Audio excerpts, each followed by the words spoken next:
Well, hello, folks. Hope you're having a fantastic Tuesday. Welcome back to Satisfactory. And this is going to be a special one. I'm going to start off by saying thank you to Dang Rice for subscribing 6 minutes ago at Tier 1 for 6 months in a row.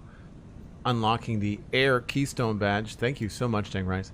Appreciate that. And thanks to all of the subs that are hanging out in here right now, because this is the most subscriptions we have had on the channel. We were up around 160, I think, last night. We're back down to 156, as mid-month tends to be a time when a lot of subscriptions roll over on the channel. But we are still well above the sub goal that we set in September of 150 subs for a Satisfactory World Tour. So that's what we're doing today. I might just kind of chill out for the first few minutes here just to kind of see if we can get a few people into the chat before we start the full tour.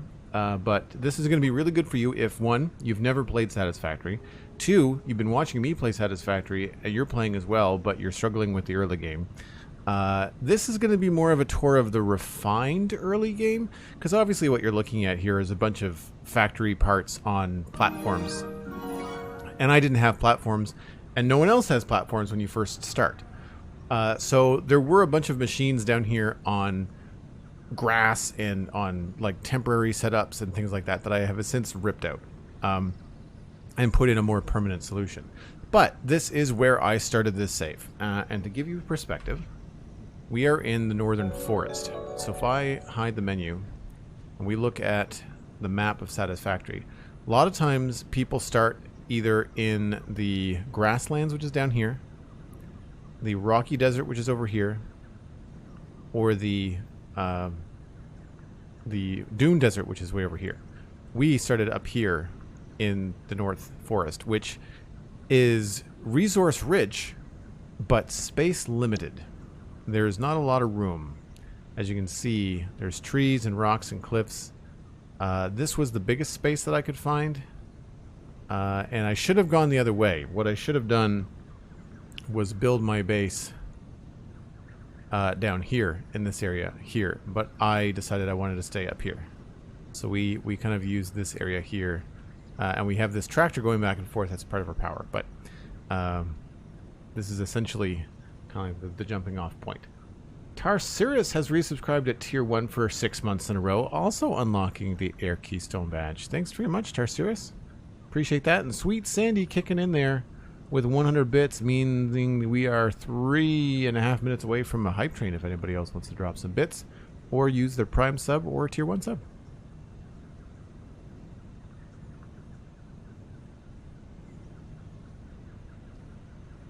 Alright, so I guess we can kind of take a small poll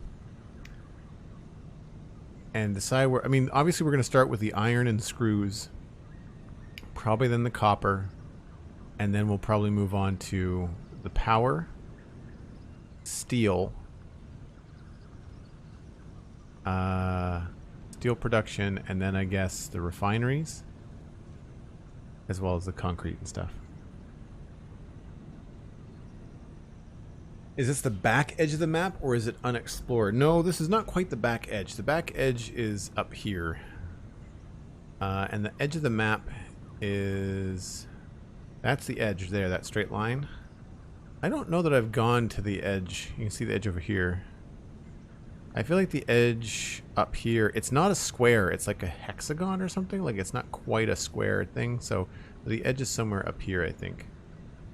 But there's not a lot of going on up there, and they're changing all of this in update 5. So they're changing the northern forest as well, but they're changing the vegetation and a little bit of the topography, but they're not changing anything that I think is going to destroy people's bases, which is nice.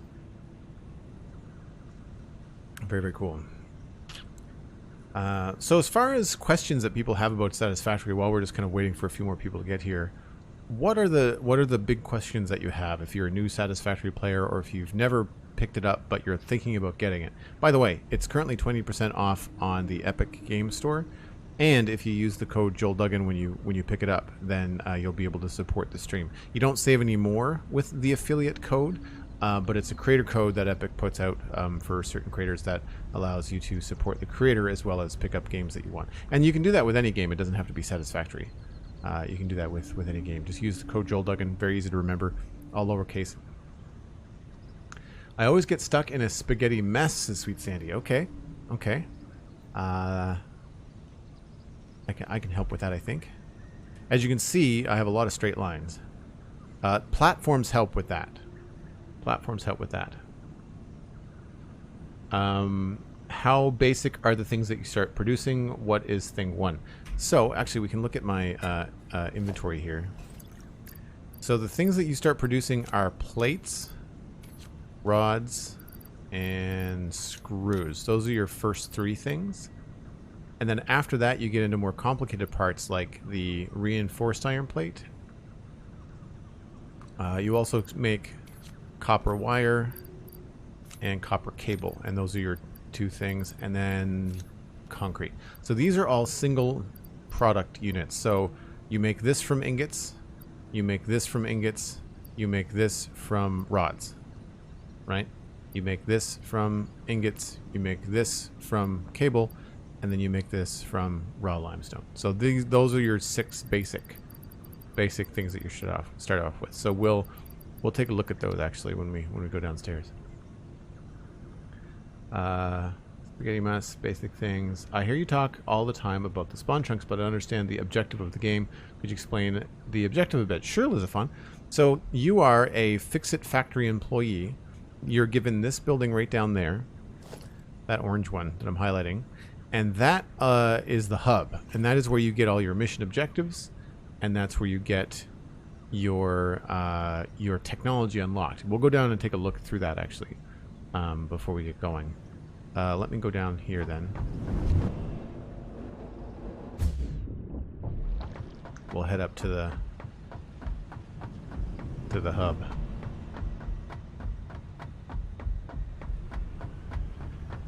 Satisfactory is now part of your life. Oh yeah, no, I really enjoy the game. Unfortunately, you can't. This thing used to be painted, but it's changed. So this is the hub that you get, and it comes with a couple of power generators on the back that we're not using right now because we don't need them. And it comes with a little spot in here, which is where you respawn when you die, and you have a workbench, crafting bench. Think crafting table from Minecraft. And then you have the Fix-It hub. So there's the company where we work for, Fix-It. And when you start off, you're way down at tier 1 or tier 0. And the first thing that you have to do is make an equipment workshop, portable miner, and then you'll get some inventory slots. And you need to make 10 rods. So that's it. And that unlocks all these things. And then in hub upgrade 2, you have to use a smelter, power lines, copper ingots, wire, cable, and then scanning for copper ore. These are the things that you get when you do 20 rods and 10 plates. So it's very, very basic, right? And then as you go up through the tiers, it gets more and more complicated. And I don't want to get ahead of myself. I'm just going to, explain the basic tiers as we go, because this is the active milestone and the selected milestones. Like, this is all stuff that the tutorial walks you through quite easily. Ballsy, copper sheets come much later. I'm not making them here, or am I? Yes, they're on the 2nd floor. We'll get to those. We'll get to those. Need to get over the spaghetti part and get to the end technology. I still need to get the train to the last year. Yeah, I think the thing to do is to think about like each production facility is producing a thing, and then exporting that thing to the next building or the next facility. That's usually how I approach it. So when I first started, this was essentially the area that I decided to set up my platform in. This part here hasn't really changed that much. I have ripped out a bunch of things. I still have this space here for temporary setups, and I would encourage anybody that does this in Satisfactory to leave yourself a nice big courtyard. So you can kind of see I've got like 1, 2, 3, 4, 5, 6. Like I've got a good, 6x6 area here that's just open, which allows you to throw down some temporary things, look at buildings, learn how they work, that kind of stuff.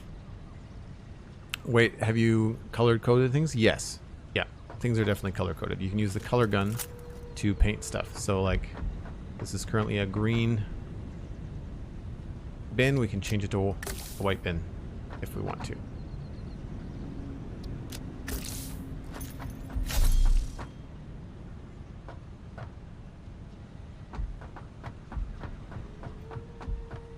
Alright, well, I guess we can just go ahead and start. And I'll do my best to explain as I go. And if I miss any questions in chat, then maybe use like a highlighted message or something, but I should be pretty good. I'm going to try not to use the hypertubes too much, just so people can kind of get a good idea of what's going on. Do I have nodes marked down here? Okay, so I don't have the amounts marked in. So essentially, our factory is in this space right here. This is where we're in. So this would be the same for anybody. These nodes are going to be around. So this is my iron ore node, or at least one of them. And we're bringing the iron ore. You can see it's going into this building here. This is currently not on because we don't need it. We actually have iron coming in from other locations. But for now, that would be one of the places where we would send it. That's why this building doesn't have a top, because I have yet to finish it. But if we go in here, the iron is coming from, I believe, 2 more nodes that are in the back here, or at least one. That's coming in. Right, so here's one. And that is just producing at the regular rate. Unfortunately, everything here is going to be very cramped. Somewhere around the back is the other node. Where's that coming from? Well, that's going up to the top. Never mind.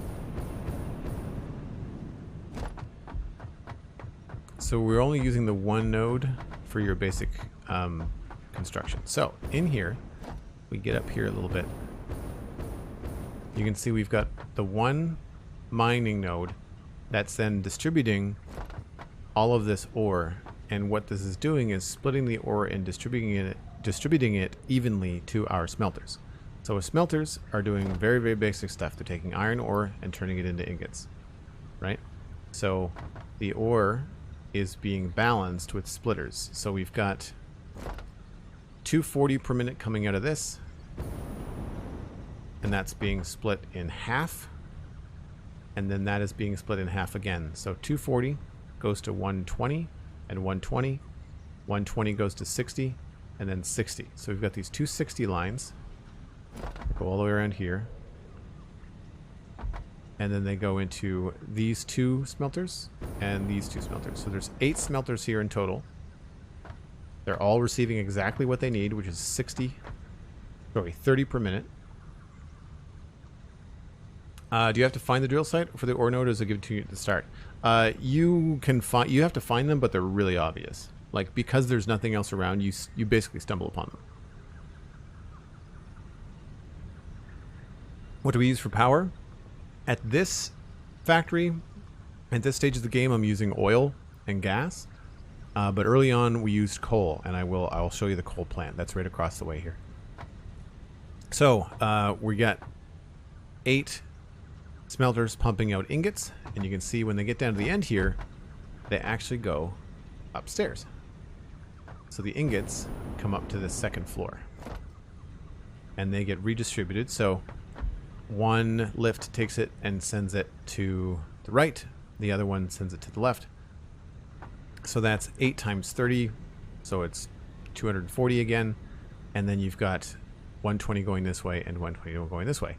And it's the same idea. We've got now just different machines doing something and then pushing everything into the middle. So instead of turning ore into ingots, we're turning ingots into plates. So it's a simple process. One iron ingot goes in, and then iron plates come out. But it's a 3-to-2 ratio. So it's you do lose some of the volume, and you're producing less plates. But then we've got 4 constructors doing plates. They all merge onto this one belt, and that just keeps going. And it goes up to the top floor.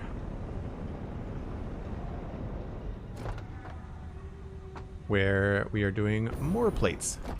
So we have another set up here that are doing more plates. That's something else entirely. I'll come back to that. So this is just doing more plates. You can see they're all being merged.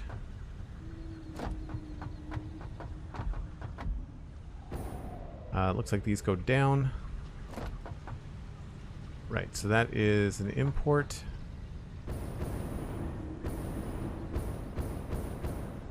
Export, does this come out the other side? Yeah. So these are the other ingots from the other smelters. And they, again, are being turned into plates. And those plates are going out here. And they're going back down. So all of this stuff ends up down here. See the plates coming down? And this is where things get a little bit more complicated because we have to send the plates to another building. So you can see the plates leave this building. This is all the plates, and they go to the next building. And so that is basically all this building is doing is making plates and spitting them out here. And that's it.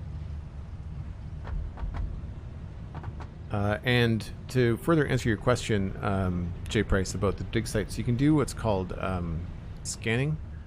So as you unlock those tiers in the hub, you can scan for different ores and things. So if I scan for iron ore, right? See, it'll ping and say there's an iron ore node down there. And it'll show me on the map too. Or there, or there. Right?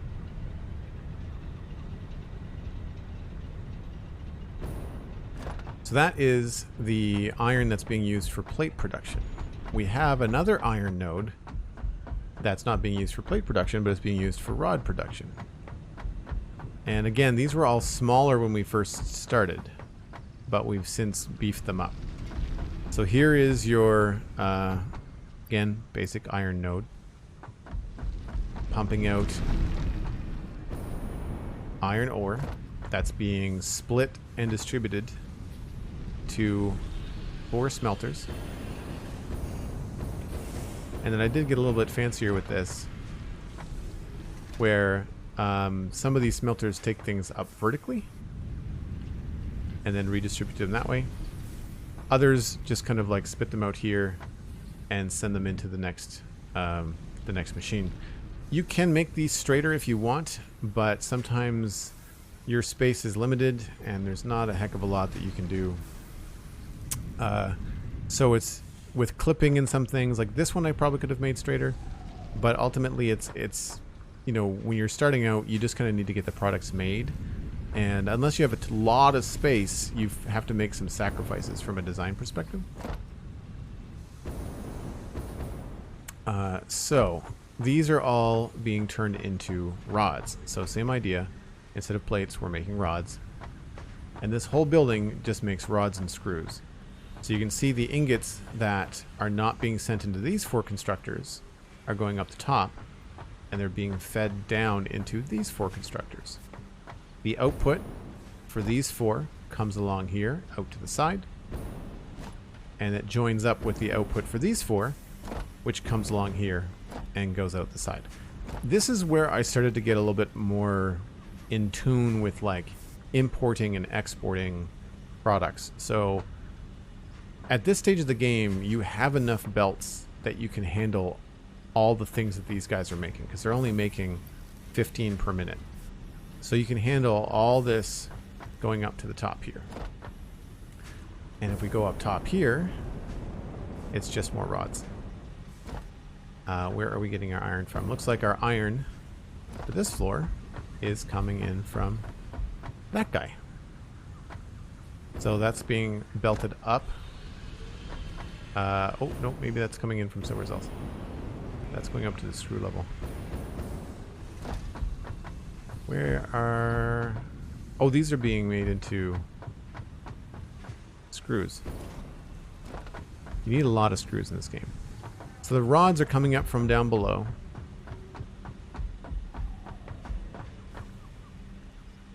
And being combined with these rods.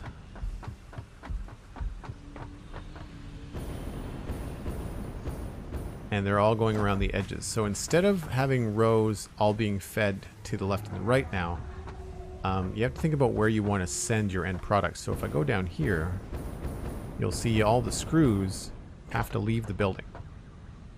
So in order to make that easier with all of the input on that side, we're basically going and taking all of the rods.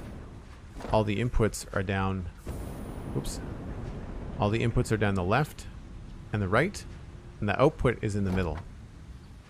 So we've got the screws going this way.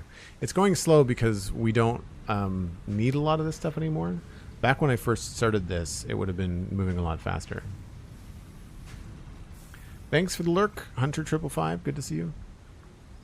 So again, rods being made into screws. So we've got rods down below, and then we've got screws being made up here. And all these screws are exiting the building over here and being sent technically into this next building. Now this is where I started to use floors and buildings to move things through, rather than trying to squirrel around and try to like meander belts in places where they're just going to be in my way. I decided to run it through the building. So in here, these screws don't stay. This is just, the screws just go through. That's all they do. They get combined into a couple of belts. They get sorted around, and then they go out into the next building, because you use these for all kinds of stuff. So you can see we've got 3 belts of screws coming through and being made into other things in the next building. So that is the second floor of that building. Now the top floor, I believe I have to use the hyper tube to get up to. And given that it's getting dark, before we started getting into this floor, and this floor I'm really proud of, I'm going to take a break. So I think what I'll do is maybe we'll just go up to the top of the tower where it is getting dark. I know I've only been streaming for half an hour, but with this factory tour, I really don't want to waste too much time in the dark, because it becomes very hard to see inside these buildings. So I prefer to, I'm going to take my breaks on the day-night cycle. But I'll pop this up here and I'll let you guys hang out here with a decent view. Let's look at this stuff. So you can kind of understand what we've just looked at. We've got plates all happening in this building, screws and rods all happening in this building, and then they're being put out along here and then fed through into the next building. So rods and screws, plates, and then you can see everything all coming out into this building. I'll give you the top floor tour there, and then we'll move on into the green building, which has a lot of cool stuff in it as well. So hang in there, just give me a few minutes, and I will be right back.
All right.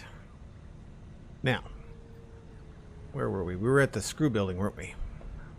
Did anybody have any questions that I didn't address before the break? That they want to get out there?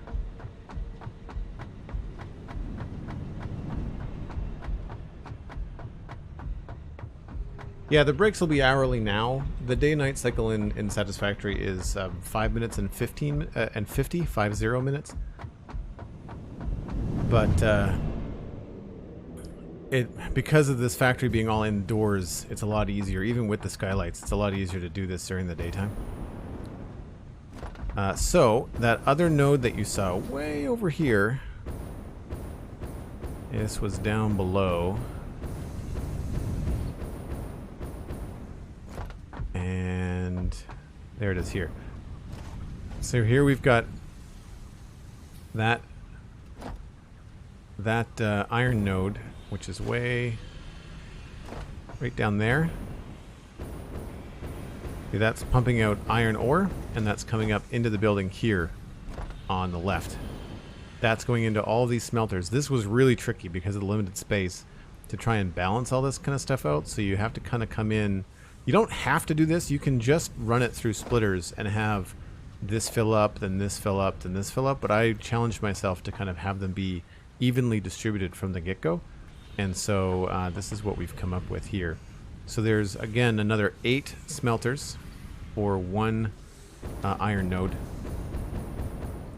And that turns everything into ingots. The ingots, again, are all kind of like split and balanced and sent around into this array of constructors, which are all making rods. So the screws are down below, but the rods are all happening up on the top floor. And here we don't turn the rods into anything else. This is just a pure rod floor. And so we're sending the rods through all of these, and the rods go out here. So we'll ride the belt. So same thing. We're using the building to transfer in between floors.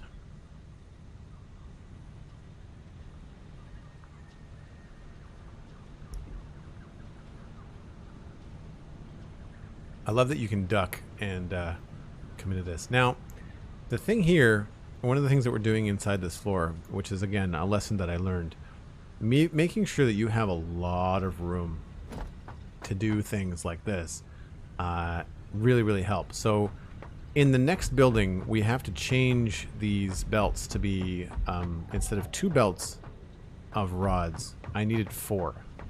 So here, all that's happening is that these rods are coming into this splitter. So they're coming around, they're going in here, and they're being split from this 120 line down to 260 lines. So it comes out here, and then it comes out the back and loops around and continues out that way. And both of these are mirrored. So you've got a belt going in this side and a belt going in that side. So 2 belts turn into 4 belts, and the 4 belts go outside. We'll take the top ones just so we can see what's going on. Right? So then this joins our plates and our screws that are leaving the building and going on to the next thing. And you'll see once we get inside how things are all being maneuvered around. So that basically is the original kind of like basic products. You can see everything in here now starts to go along the walls. So we've got all those rods are coming in and they're being redistributed onto this floor. So at this stage, I can, well, first there's an autosave. So at this stage, we can continue on and take a look at the green building and see the stage 2 of iron, or we can pop back over and look at stage 1 copper and the power. What say you, chat? In particular, people that are playing Satisfactory, I imagine you probably have like early game questions and stuff like that.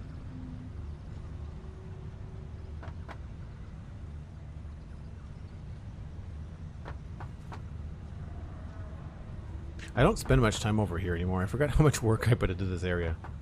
Power, says J. Price. Okay, cool. So all of this would have been originally powered by biomass burners, but you get real sick of biomass burners very quickly. And so what I had to do, originally there was a truck stop right here where this red thing was, and I had to switch over to coal. And one of the reasons why this is all so strange in here is because when I first started using coal, we didn't need water for coal power. That was new in update 3. So with update 3, I had to switch these over to water and coal.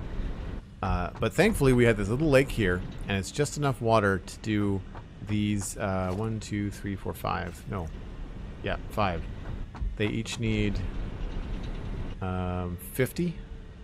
So it's 250 water. So there's just enough between these 3 water extractors. I'm not playing yet, says Jay Price. Well, if you're looking at picking it up, like I said before, Epic Games has got it on 20% off right now. And if you use the code Joel Duggan, then you can support the stream as well. And I would encourage people to use Epic Games if you do have an account with Epic Games, not just because I have an affiliate code, but because it gives you 2 versions of the game for the same price. You get the experimental and you get the early access. I'm playing on early access, which is where the game is currently. Experimental is where they put new stuff to test it before they bring it over to early access. So if you want early, it's a little bit of a misnomer, but if you want to have the ability to play new content sooner on experimental, on Steam you have to uninstall and reinstall to switch versions. The last time I checked. On Epic Games you just have 2 versions that are installed, which is way easier on the brain. So the coal and the water for this stuff is all happening kind of underground. We've got the water coming in and being piped up into each of these coal generators. And then we've got another few over here, and there's another pipe down this way. This is all excessive as far as the power pole placement goes, but it makes it a lot easier in your head. So we've got another pipe coming up here that's bringing in water, and that's going around the back.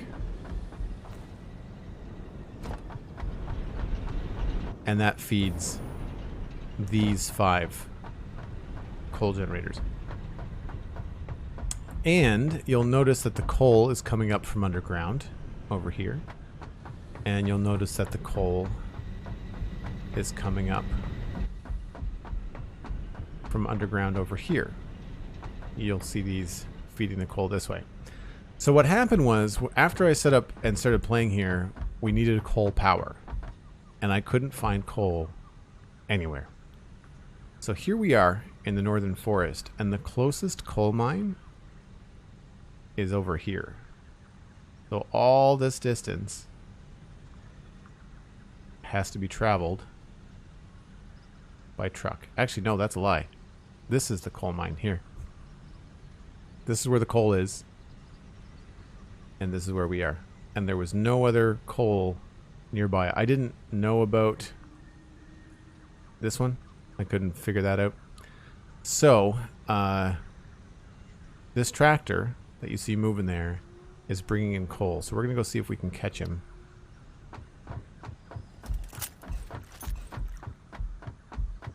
And you'll see our coal coming in via truck stop.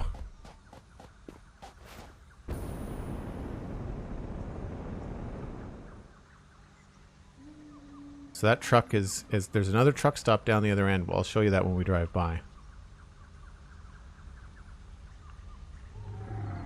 And trucks and vehicles and truck stops just got a major overhaul in the last update video.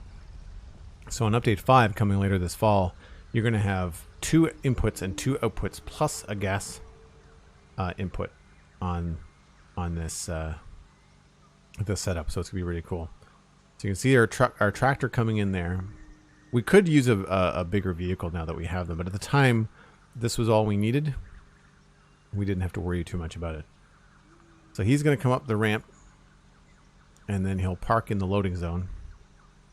It will remove any coal that's needed from his cargo. It's not the smoothest animation. That gets put in there, and then you'll see coal immediately starts to spin out. Now the truck is also powered by coal, So we have coal being split off and stored for fuel. Then he takes off. That's all programmable. You record a path, and then you say, do it forever. Yeah, you have to basically, you get in it, you drive it, you hit record, and then it'll do a loop. So yeah, it's tricky, but they've also revised it, so it's going to be a lot easier in the future. But yeah, you hit record, you drive it on the loop that you want it to follow, and then when you're done, you say stop recording, and then you say autopilot, and it just kind of goes around. So this tractor, all it does is it goes back and forth between coal mine and coal drop-off. And to follow the coal drop-off, we just send this into the base through the woods here.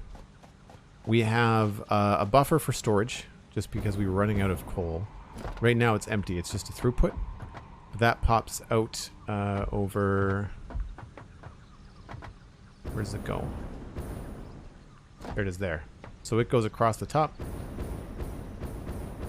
And because I wanted to see it, it goes down this lift, and then it goes down underneath everything. So I built this platform a little bit higher than the ground because I needed to be able to do a little bit of belt work underneath it. So we've got the coal coming in,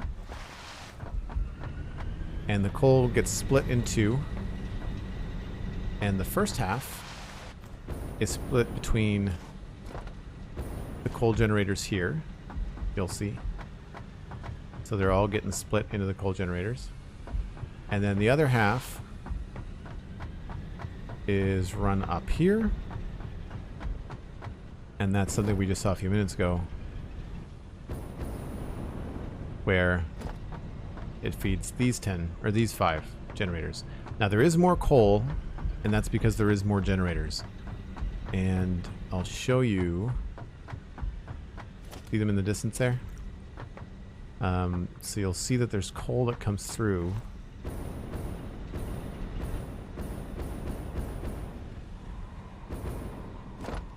So part of that coal that we just looked at, it gets split in half, and then that gets split into quarters. The other half comes through here, and it goes all the way back up this way. It goes up along the building,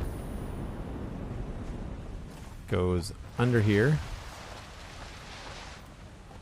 and up into the building for no good reason other than I needed it to turn around and look cool. And then it comes over here and goes into our second coal power plant, where I really had a lot better idea what I was doing and how to balance it. So this comes in here, and underneath everything, with a lot more room and a lot more thought, we've got buffers for storage here on the end, just in case anything happens. And then we've got this nice, spacious, evenly distributed coal. So it comes in, it gets divided in half, and then it gets divided in 3. So it powers 12 coal power plants. And if we go upstairs, they're all being fed from below. Looks really cool. And they are in theory producing power, but I noticed during the stream prep that some of these guys are off, and I don't know why. Don't know why they're starting and stopping. They obviously have enough coal.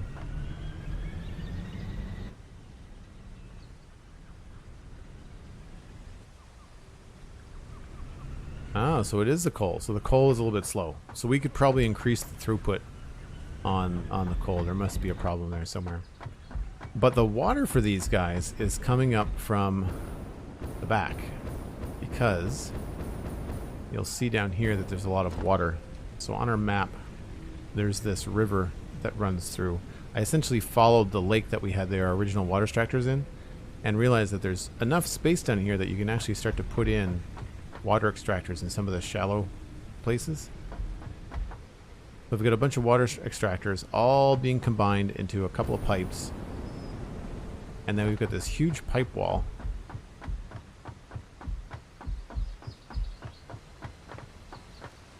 Right there. So this is pumping all that water up high. If you have to move water up anywhere in this game, it's a pain in the butt. This is all done with Mark 1 pumps because we didn't have access to Mark 2 pumps at the time. So all the water from this is coming up here. And this is here because if these power things at any time fail and I need to get the water going again, I need to be able to turn things on. So we can jump start the pumps with the biofuel generator if we need to. But that's the water going in here. This was the first attempt to make something from scratch where I had a lot of room and I knew I could get things going the way that I wanted to. But it looks like since we built it, our coal distribution is no longer going at the right speed.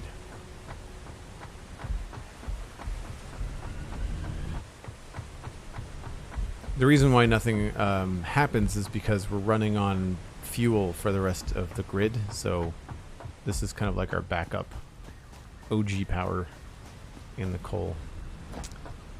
So I guess we go back and we look at the copper now. So that was what was powering this entire base, was these 12 and the other 10. So 22 coal power was powering everything until we had to move on and do oil.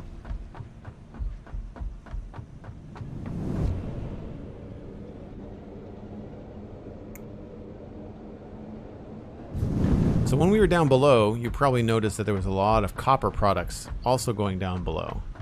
And that's because our copper building over here is exporting cable, sheets, and wire, cable, and sheets.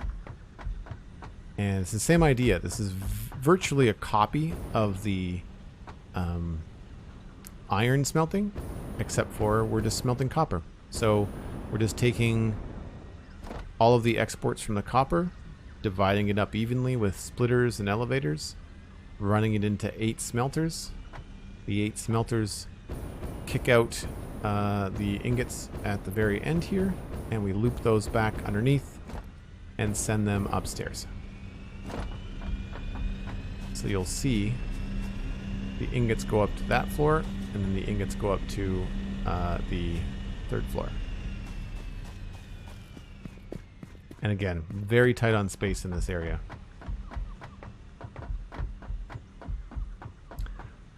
So on the 2nd floor, we're making what looks like copper sheets. Same idea. Run the ingots along the outside, run them into the constructors. Copper sheets come out this way, and then copper sheets get spat out the front. And that ends up going down and underground.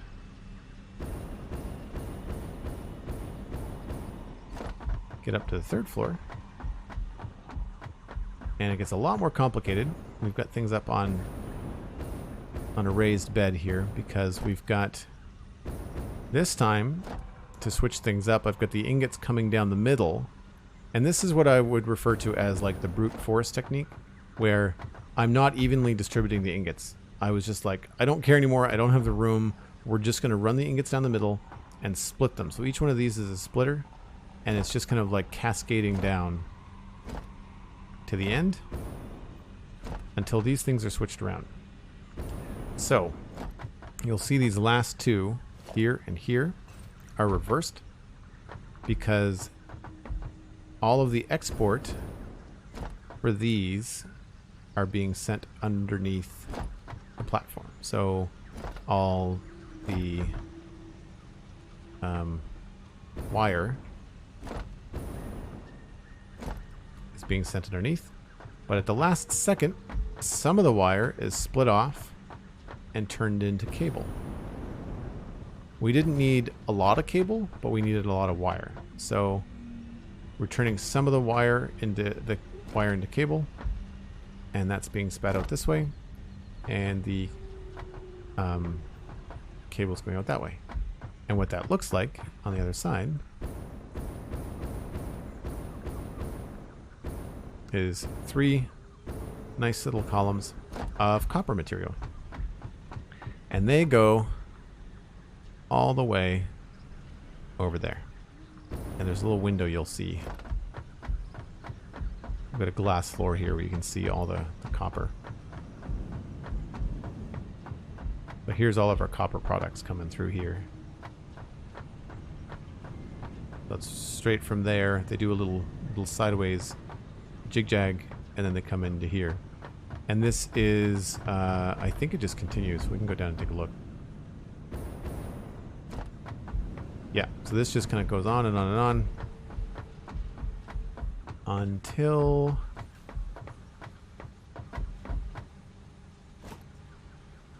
cable has to go somewhere. I think that's going upstairs, and these also end up going up to the second floor of the big green building. So again, I just ran everything underneath the building and then bring them up to the second floor. Are splitters straight 50-50, or are they almost amounts programmable? So there's a programmable splitter, there's a smart splitter, and there is a regular splitter. So the way that a regular splitter works compared to a programmable splitter, smart splitter, and then programmable splitter. So smart splitter, there's no interface. What happens with a regular splitter is it only splits if there's a belt, and it'll split the speed of the belt. So if you have 120 coming in, and you have 60 coming out, and 60 coming out, and 60 coming out, well, I can't do it there, but you'll see what I mean. Then that would split it 3 ways. So 40, 40, 40, because you only have 120 coming in. If you remove this, then you'll get 60, 60. It'll split it based on the outputs. Or you can not split it at all. You can just have another 120 in here. If you just needed to use this for something like just placement, you can just have it like that too.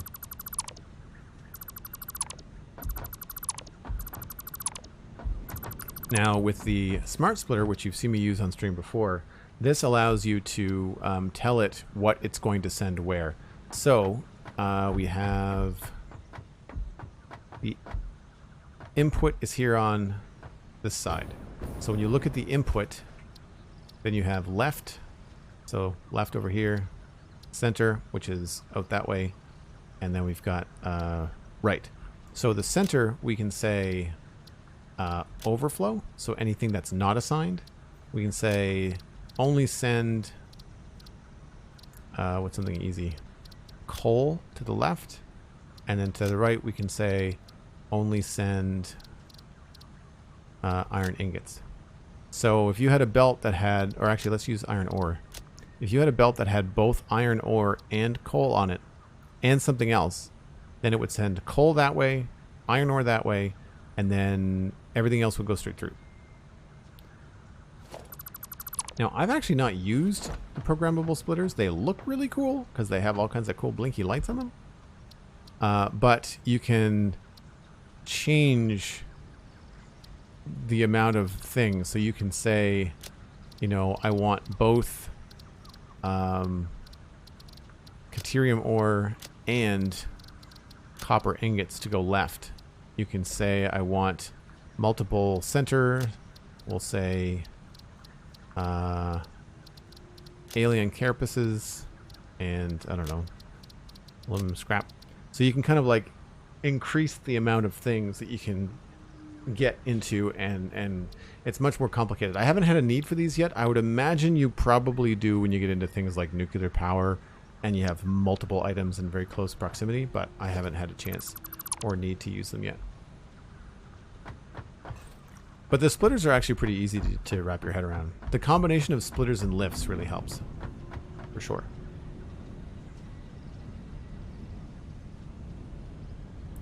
Yeah, it's too bad I don't get to use them. They do have a fun sci-fi look.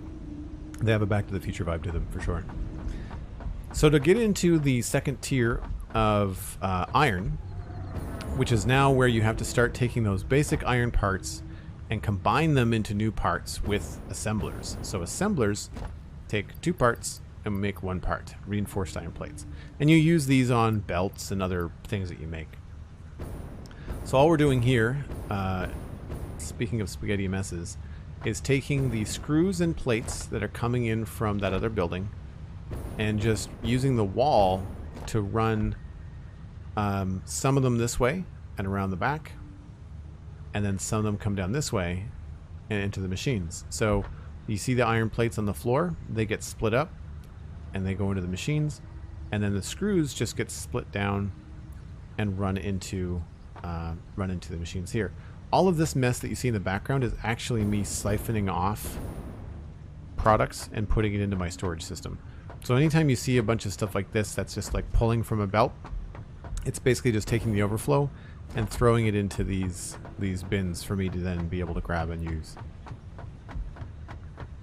So here is one bay of reinforced iron plates. The reinforced iron plates are being sent over here. It looks like that is going around the corner and upstairs. And it looks like this is also going around the corner and upstairs. And we're splitting it here because, again, I was running out of room upstairs. So it made more sense to split the belts here and take our 1 plate output and turn it into 4 plate outputs, because I needed 4 plate outputs upstairs. And we'll get into steel after we look upstairs, because the tier 2 steel, or tier 2 iron, continues upstairs. Rule number 1 is satisfactory. If you think you are making enough screws, double the amount, and you'll be making enough screws for about 2 hours until your factory grinds to a halt due to the lack of screws. Yeah, you need a lot of screws. Wait till you see my... I've got an alternate recipe screw factory, and it's really cool. It's on the 3rd floor. So those iron, reinforced iron plates are coming up here, and they're being used in production of modular frames, something else you need a lot of in early game. So these plates, you can see, are coming up in the back over here. Here's our four plate belts from downstairs. They're being distributed into a same sort of array that we just looked at, you know, on the ground versus 1 tier up. And these rods are coming in from the wall over there, which is what I showed you earlier. They're coming in from that other building. So I used the iron plate building as like a throughput for the rods to kind of get into this level. And then both of these arrays are making nothing but these modular frames. You need these to unlock different tiers in the elevator. So you'll see that we've got modular frames coming up here, modular frames along here. They join into this line, and this line goes all the way down and goes up to the 3rd floor. The other thing that you're making at this stage of the game with your iron parts are things like motors and rotors. They are things that require the combination of copper and iron. So you've got iron products like rods and screws that are, again, coming in along the back wall from the other building, and they're being made into rotors. The rotors are being combined with stators and being turned into motors, and the stators are a combination of steel pipe and wire. So the wire that we saw going underneath all the base from the copper building is coming up here and being turned into stators, which is again in turn being manufactured into motors. So the motor export, the motors don't actually go anywhere but storage. We're just doing the one bin of motors. You need them to build things like refineries and all kinds of stuff. So I guess at this point we have to kind of backtrack slightly and go downstairs and look at our coal and steel setup, because I've got a really cool iron setup over here.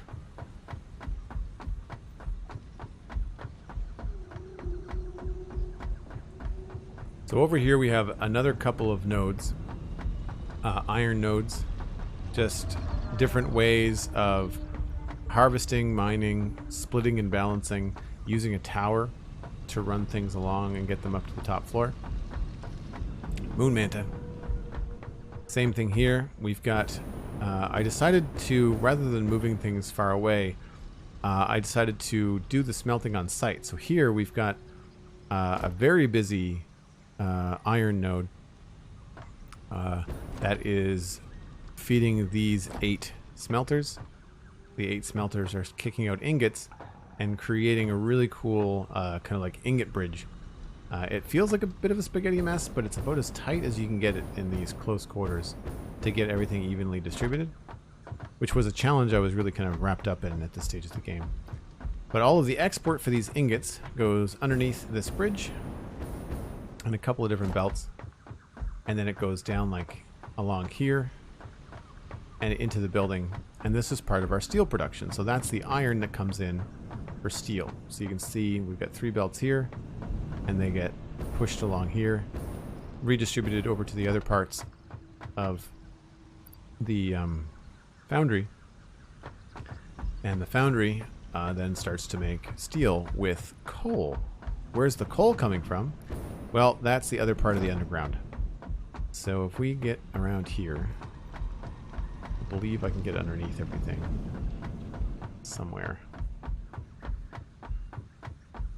Here we go. So one of the splits on that coal was bringing everything over this way.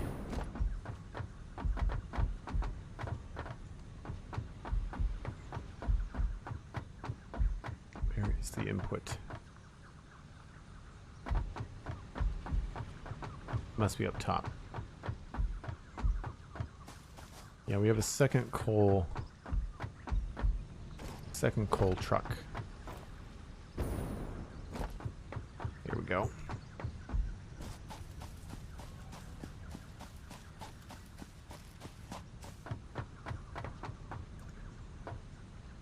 I think that's our coal.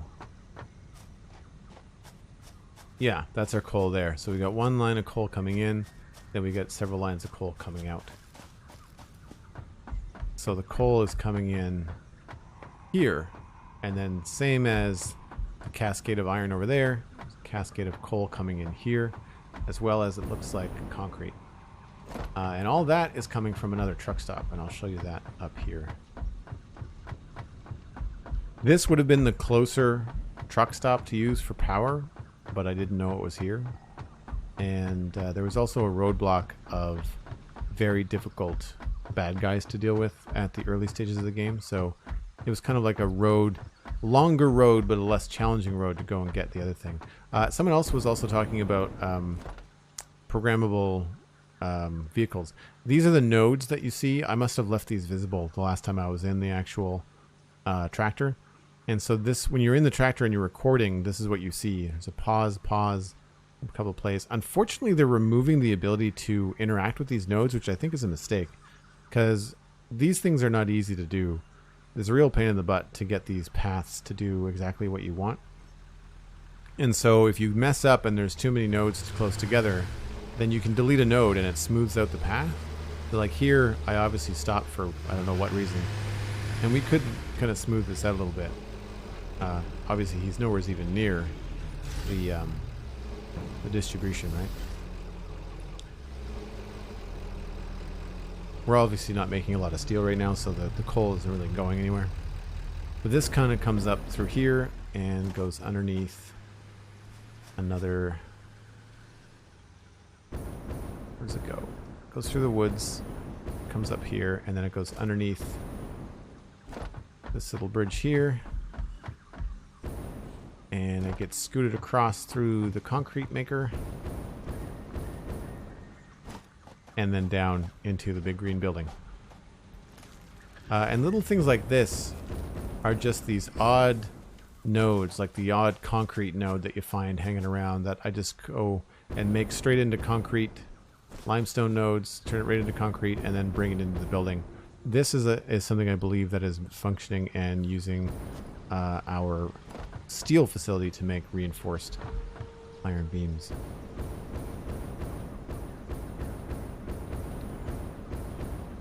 Yeah, I wish that they would do that as well, Lewas. It seems strange. The other thing that I have, of course, over this way is the space elevator. This is something that you use a lot in the early game to unlock your various tiers. We haven't had a need for it in a while because we've been stuck at basically tier 7. When I do reinstate the use of this, I'll be moving it down to Devastator and probably painting it purple to get it all to match up. All of this stuff was done before I changed everything to light green and purple for the Devastator build, so Some of the default buildings around here are an odd color. So before we move up to the next floor, we have the steel production, which is pumping out just steel ingots along this side. So that's the coal and the iron that I just showed you. And they're being sent across the main open floor. Again, give yourself lots of space. Make sure you have lots of space to drive vehicles through, do what you need to do. And then it's really just a repeat of the same process. We're taking steel ingots, turning them into steel beams. The steel beams are being sent along this way, and then combined with concrete. That concrete that I just showed you comes across the top here. And then we're using assemblers again to make encased industrial beams. If you've been watching Satisfactory streams for a while, you know that I use these all the time in my Mark IV belts. So you need these to build base products. Like a lot of these beams and things that you make, you need for belts, for buildings, concrete for platforms, all that kind of stuff. So all of these concrete and steel beams are being combined into reinforced or encased steel beams, rather. And they are actually just going into storage. That's why this is at a halt, is because this bin is very likely full. Yeah. So this base just functions in a way to build me the things that I need to make other things. And when they're full and it stops. So it's not meant to be like a perfectly running machine all the time. And then we also have a little bit of these steel beams coming off. Steel beams and encased steel beams are used in train tracks as well. So there's a lot of steel and train production that's happening. But if you noticed, there was a spin-off here from these iron ingots. They are being pumped out and sent upstairs. And that's because they're used in the stator production. Stators are steel pipes as well as... does that go to the third floor? I think that goes to the third floor. Yeah, it does. Okay. We'll have to go up to the second floor. Let's take the hypertube back.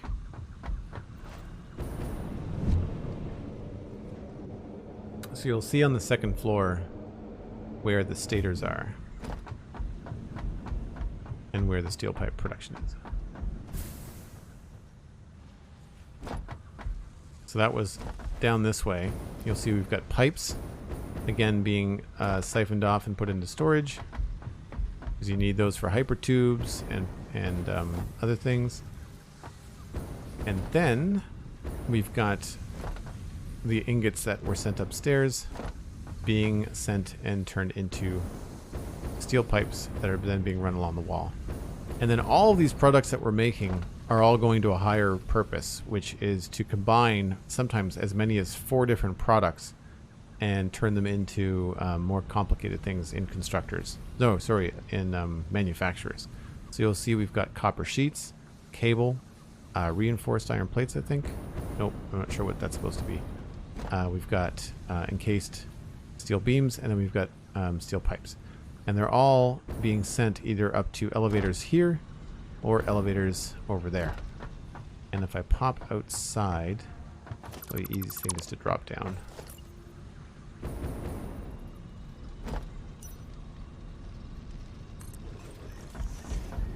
You'll see there's the elevators there going up to the 3rd floor.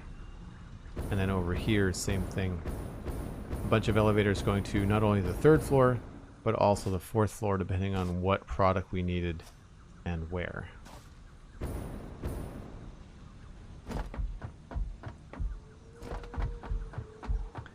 And on the 3rd floor is where we take advantage of an alternate screw recipe where we're making screws directly from iron ingots.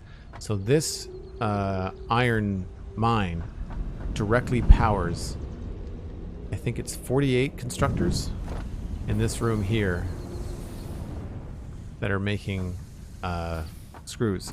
So all this iron comes in and gets smelted and then gets turned into a lot of screws, which is only running right now at half capacity. And it's pumping out quite a lot of screws, as you can see. And this is something I was really happy with, because it basically meant that I didn't have to worry about screws forever. We're done. We're done with screws for this particular factory. We don't have to worry about them ever again. We have more than enough. And it was because of that alternate recipe that I found. It's an absolute lifesaver. But when this is cranking screws, it really does look cool. We've got those going across into other things. So I need to take another break, but when we come back, we will examine what's happening. I'll take a closer look at the screws, and we'll take a look at what's happening with the manufacturers and the other things up on these top, I guess even 3 floors in that tower. Take the elevator up.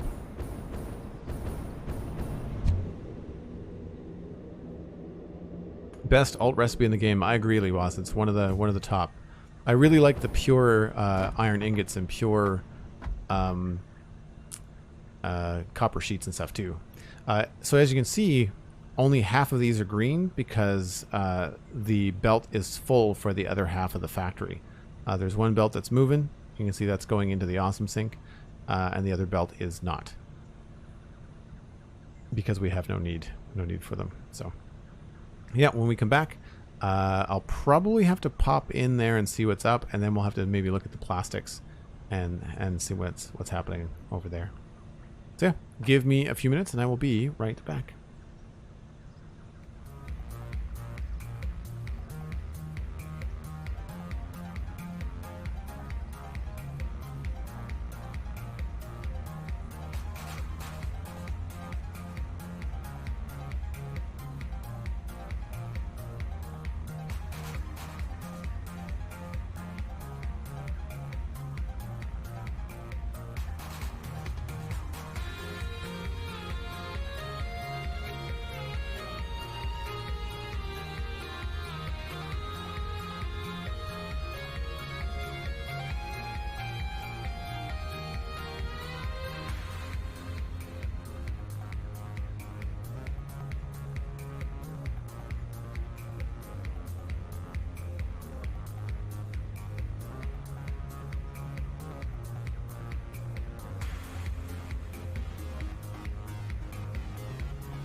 Alright, so now we have to take a look at the manufacturers, which take between 3 and 4 components and combine them into one.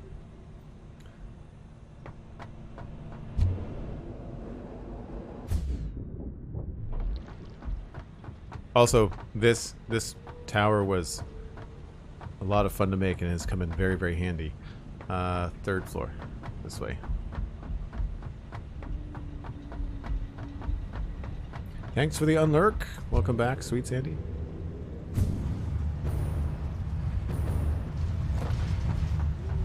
So, as I mentioned, we'll take a closer look at the screws here, because they are going over into this next building on purpose.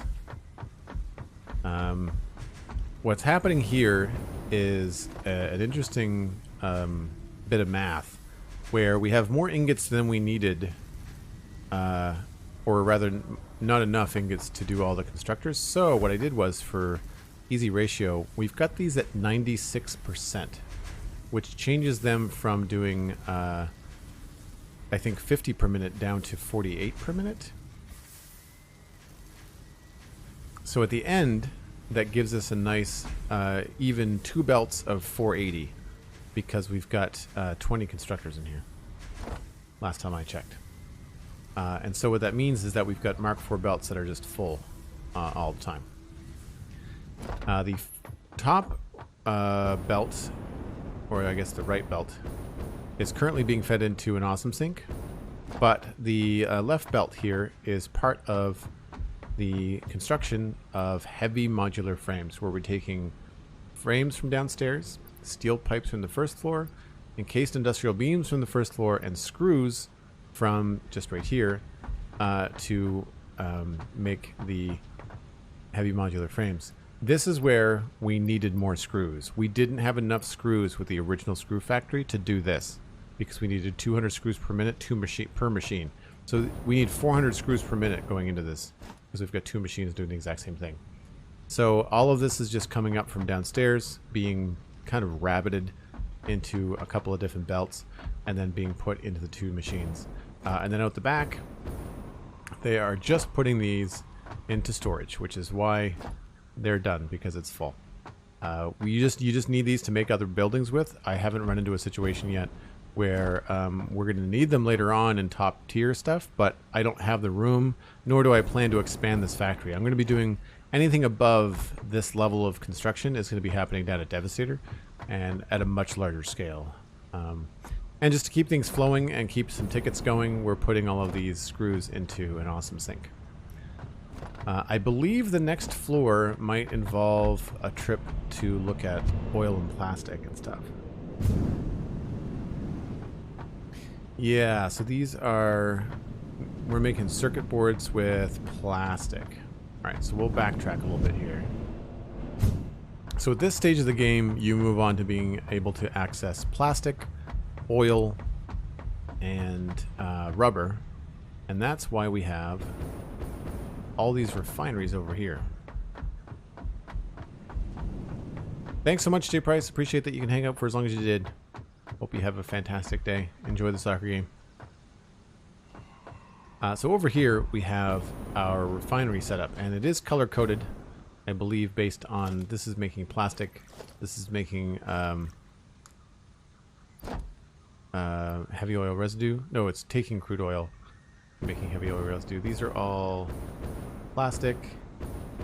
That's maybe, this is maybe the one rubber.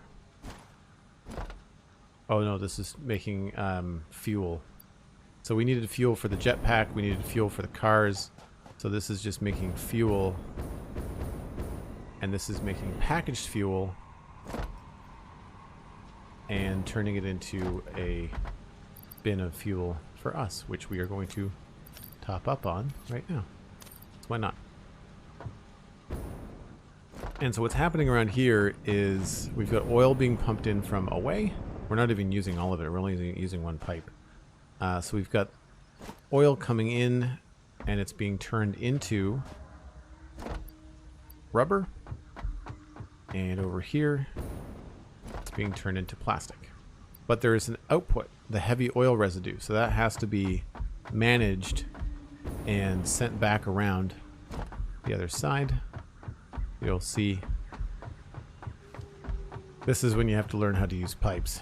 And you'll see that we've got the heavy oil residue here, purple pipe.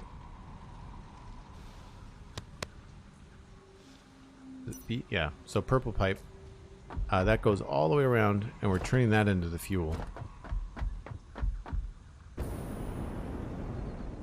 So this waste product goes back around to this original refinery here, this yellow one, and gets turned into fuel. Or no, maybe it's these two. Yeah, petroleum coke and fuel. And then this is where the rubber starts. Yeah, making rubber. So the export for all of these, the rubber just goes downstairs into a bin. We're not using the rubber for anything else. The plastic, though, is used for a couple different things. Plastic actually comes out here, is split, and we're using this very temporary looking constructor to make the plastic containers that we're using to actually package up the fuel. So that is what's happening in this yellow refinery here. This has been here forever. I had intended to move it, but just never seemed to get there. This is the plastic run. So the plastic comes out of all these blue refineries and gets put onto this sheet here, or this belt rather. And then it just goes upstairs. And we use the building to run the material through. So even though the plastic is not needed, this is the belt that the plastic is on. And we don't have any because we're fresh out. But that eventually goes upstairs. And I'll show you upstairs. Where's going to be the easiest way to get out here? Probably if I just exit out this way.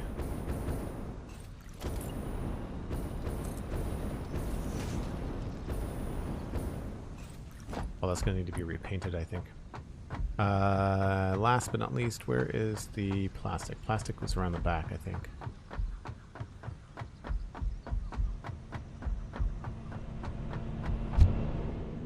You can see the plastic there.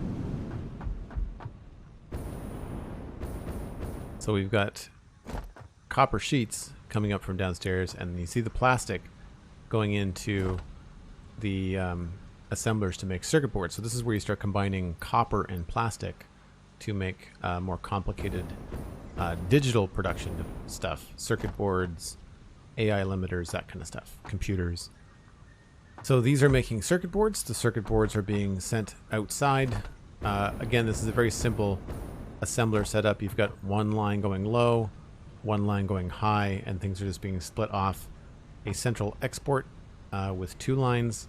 We could have combined them, but I would have just have to split them upstairs. So these two circuit boards go upstairs. And that is, I think, the most complicated thing we're making at this factory, which is going to be on the top floor. And that is in the manufacturers. I believe we're making computers up here. Yeah, so then you've got circuit boards, screws, don't remember what else, cable, and plastic, all coming up here and making computers. And again, the computers, nothing's happening. They're just going into storage bins. We've got a storage bin for everything. We've got a storage bin for circuit boards, storage bin for computers, storage bin for copper sheets. So the storage in this factory is kind of all over the place. It's not really the easiest thing to get your products into your inventory. You're gonna have to walk around a lot, but I don't know. I mean, I'm pretty happy with it as a first time playing, making it through up to making computers. At this point, we had enough tech and enough research that we could start to venture out and do cool things. So I really don't need a lot of computers at this stage of the game, which is why there's only 2 manufacturers making them. So we're not making supercomputers, we're not making turbo motors. As we made products for the space elevator, when we were done with them, we removed those factories. So really, this was all just one big kind of like temporary setup to get the parts. Now, one of the things I'm considering, seeing as we need all of this stuff at the main base now at Devastator, I'm thinking about running a train station up here, because on the map, if we put a train station kind of out here, that's really close to this valley, this canyon. And if we could run a train along this canyon, it would come out and connect to our current train network, which is right down here. So I'm thinking about running a train network through there, and then connecting all of our essential parts, plates, reinforced plates, computers, circuit boards, like just having a little bit of everything going onto that train, and then run the train right into Devastator and use that to fuel and supply our storage room at Devastator. Because I think other than that, if I don't do that, then this factory just kind of sits here and does nothing. Because once we don't need anything from here, it's just going to just fill up and shut itself off. So I think I would rather have it be used in the overall grand scheme of things, and have it fuel all of our storage needs over at Devastator. I think that's probably going to be one of the things I try to do. Because I think I do want to run a train down the middle of Devastator. It should be pretty cool. So the other thing we need to look at, which I haven't really covered very much, is my concrete production, which is kind of all over the place. So there's one, which was the original concrete factory, which is, I mean, it's nothing. It's one constructor and one miner, and it sits right there. So all this thing does, it's in the way. There's nothing I can do about it. It just makes concrete. I've just always had enough because this thing doesn't do anything else but fill these bins. And that's my concrete supply for basically the entire early and mid game, was just that one constructor. I did need to start getting others, and there was more concrete around. So we have this over here as well. Do you use trucks at all? Yep. Tractors. I don't use trucks very much, but we use tractors. Tractors are bringing in the coal. So again, same idea. We've got a miner pulling out the limestone, goes into the wall here that puts everything up, puts everything into this concrete making node. Concrete gets exported out the side and then back around and down. It's a nice little symmetrical build. It doesn't have any walls. It's just kind of like a fun little concrete shed. I like it quite a bit. Just kind of sits here at the front of the base, and that is what we're using on the encased iron beams. So that concrete goes underneath the base here, and it comes up right there, and that's being used to make the encased industrial beam. So at some point we had to switch from coal power, which is being brought in by tractor, and we had to switch over to oil and fuel, and that is probably one of the cooler builds that I've done. And again, to get there, take the hypertube. Now this all had to be laid out. Oil was nowhere nearby. This took for freaking ever, which is another reason why I didn't want to give up on this save and didn't want to give up on the Northern Forest base before I got well into it, because nothing was close by. The northern starting area that a lot of people use, I missed it. I didn't see it. So I started off in a very odd area. A lot of people are just like, why did you start there? And it's because I didn't know there was anything else. So this is the oil that's coming into the base. And this is the majority of our current power is being run by these fuel generators, as well as some fuel generators down in the Rocky Desert. But this is what our power setup looked like for a very, very long time. And this is still currently the main power setup. And I'll take a trip down so you can get a closer look.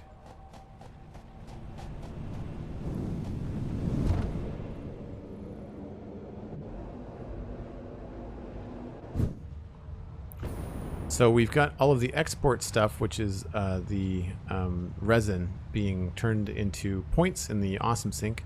And that's something we can do to keep these things a-rolling. And all that's happening is we've got extractors, oil extractors to the left and the right, and they're all pumping in their oil into the middle after it gets turned into fuel. So next to the oil extractors we put refineries, turn the oil into fuel, pump the fuel into the middle, and then branch it off into these bays that have the fuel generators on them. Take it easy, McScrewgun. Thanks so much for hanging out. Good to see you. So, really straightforward. I'm going to oil extractor here. It's overclocked to 150%. We could do more, but it would mean more refineries. Get an autosave lag.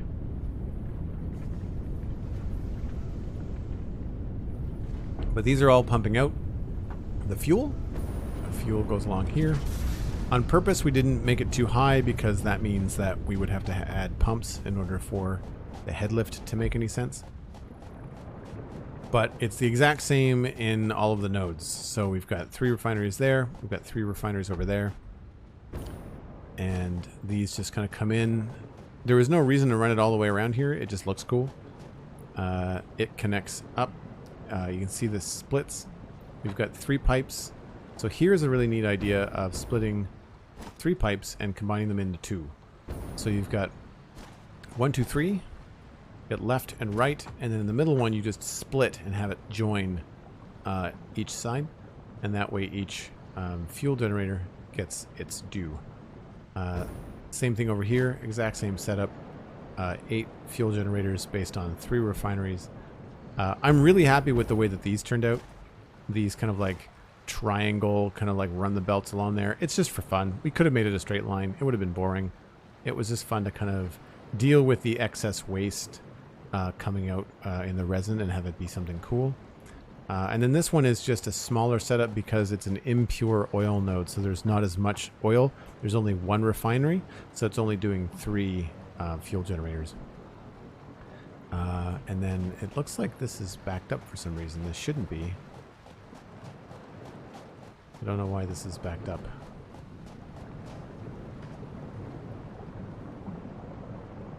Huh, maybe we should look at that. Just briefly. Don't remember how much this is putting out.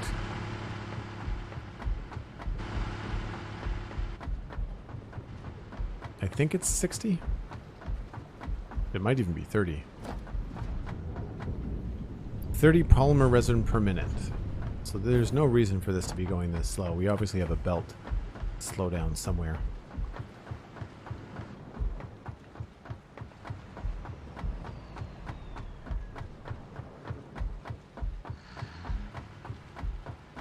Again, it's nice when you leave yourself enough room that you can walk around and see all this kind of stuff. So this is 30, and it's combining with another 30, so that should be 60. So why is that slow?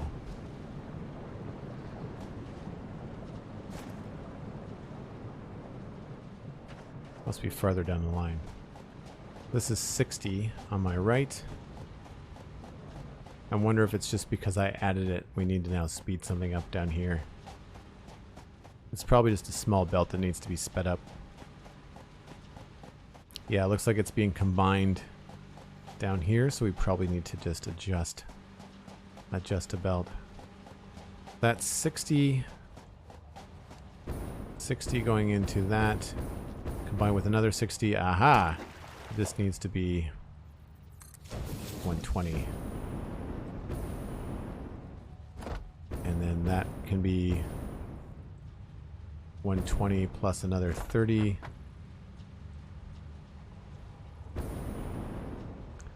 This kind of stuff is always a little bit sketchy when you have to come back to it.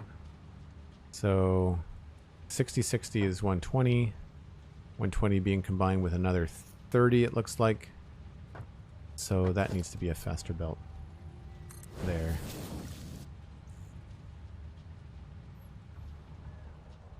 Or at least it should be.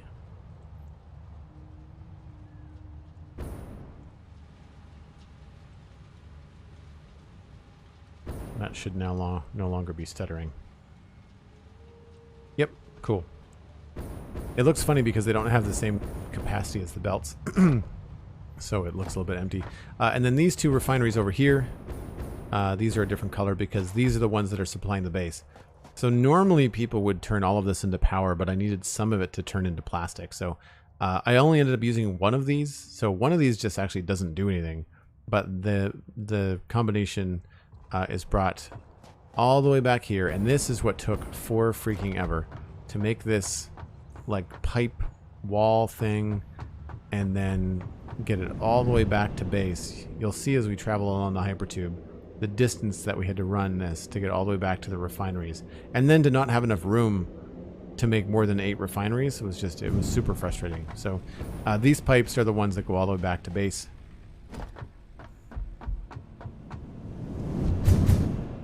And see, this is where I want to run the train. I think a train through here would be really cool. Goes all the way down that way. So these pipes are the oil pipes that make the plastic.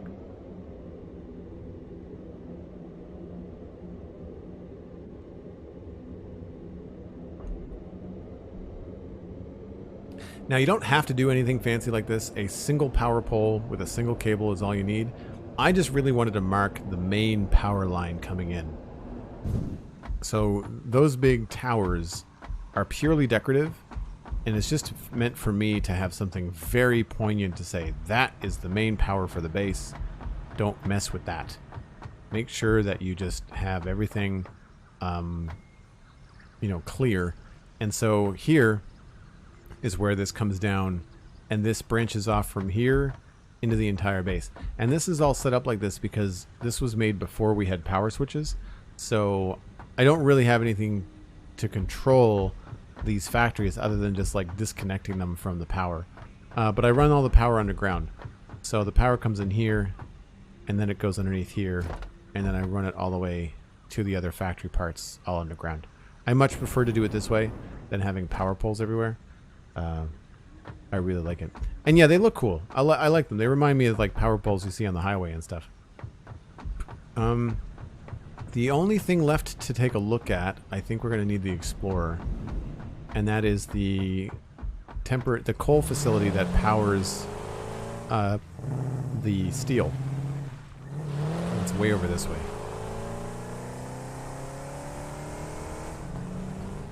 Again, great to have space in your base. Now, I don't have a ton here for the corner. It's a little bit tight.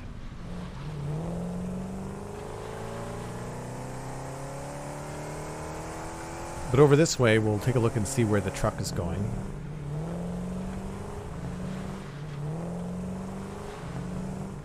It goes down this way. So this runs into all kinds of crazy bad guys and gas plants, and it was a real pain in the butt to clear this out. But the only thing happening down this end is just a single coal generator that's powering the truck stop itself, and of course the tractor. So that's the tractor that's going back and forth for our steel production. And the only thing I did here was just get a single coal production going for power in order to power the 2 miners. And all they do is just supply the truck stop. So they combine everything in here, they set it all to the truck stop, and I siphon off just enough to keep the coal generator going, have it not run out. And the only thing that this is doing is powering this little local area here. It's not connected to the grid, it's just kind of self-sustaining. I just needed a place where I could have coal constantly coming in for the steel, and I just didn't want to have to think about it too hard. That's all that's out here.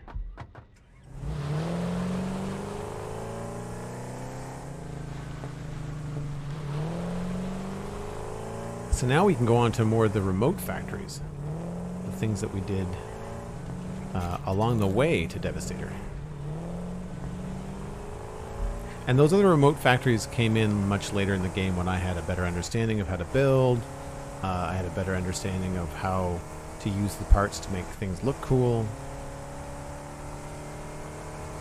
Yeah, it comes with a Space Cow bean thingy. Yeah, they usually do.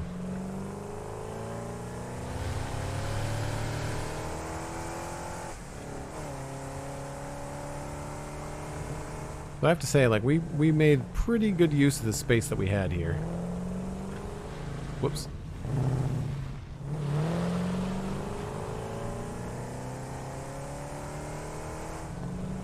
So before we go, I am going to fill up on a couple of things because we always need things like steel beams and reinforced as well as plastic. And I want to say pipes as well, but I don't know where we keep the pipes. I think that maybe the pipes are over here. And thanks, Lewas. I'm glad that you like it.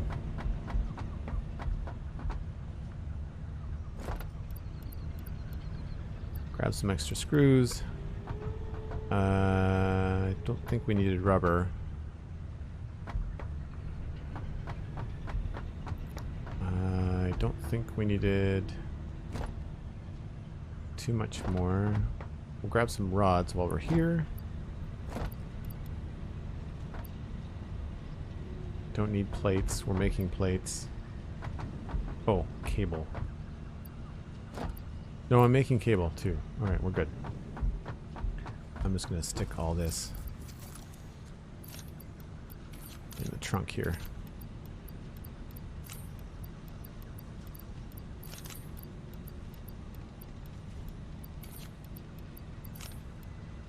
Or almost all of it. And that's it. That's the whole starter factory. You've seen the truck stop. And all the truck stop is just a single truck stop input-output with a fancy loop so that the tractor doesn't hit itself or get into any trouble with us on the road. It's kind of a nice, nice loop around. And I used the same idea farther along here. The first thing we're going to get to is the Keterium Caterpillar. The building sort of looks like a bug, which is why I call it the Caterpillar. This here on the left-hand side. So this tractor is currently off, but it's running a similar route to the coal, where it comes in here, it gets Keterium, and then it goes down to the next factory, dumps it off, and then it comes back up. It comes back up here, dumps off the Keterium, and comes back again. This is a very straightforward setup. It's just a matter of smelting and turning the Keterium ore into ingots. But it's a nice spatial setup. You know, it's tight, but it makes sense. We've got Keterium here. There is another Keterium mine just over there, bringing stuff in through a little bridge. And so they both just do the one thing. They make the ingots, they export the ingots. It all looks nice. The ingots go down the front here, come down the side, and they export to here, and then they go into the truck stop. But it's a fun little design. I really enjoyed building this because it was different. It has some new parts that I had access to, some new like pointy foundations. It sort of looks like a school bus. It sort of looks like a beetle or a caterpillar, I guess. That's why we called it the Keterium Caterpillar. Yeah, the new buildables in the Update 5 are going to be really, really cool. I agree. I don't know what's in this. All kinds of quick wire. Again, this is really straightforward. It's just a miner putting stuff across here in a belt. Some power going to the miner. Really straightforward stuff. But building stuff up on platforms really helps it look cool. If you're looking for a cool factor in a build, just build it up on top of something. You can also notice along here, I took the time to build our power network. Goes all the way down. So somewhere here on the right hand side, you'll see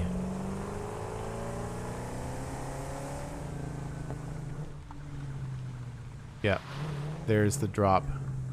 Comes down here, goes across. So this is our, I had eventually planned to make it more robust and have more of the towers. I think this must have been temporary. Yeah, there's more towers there. I must have done something different here.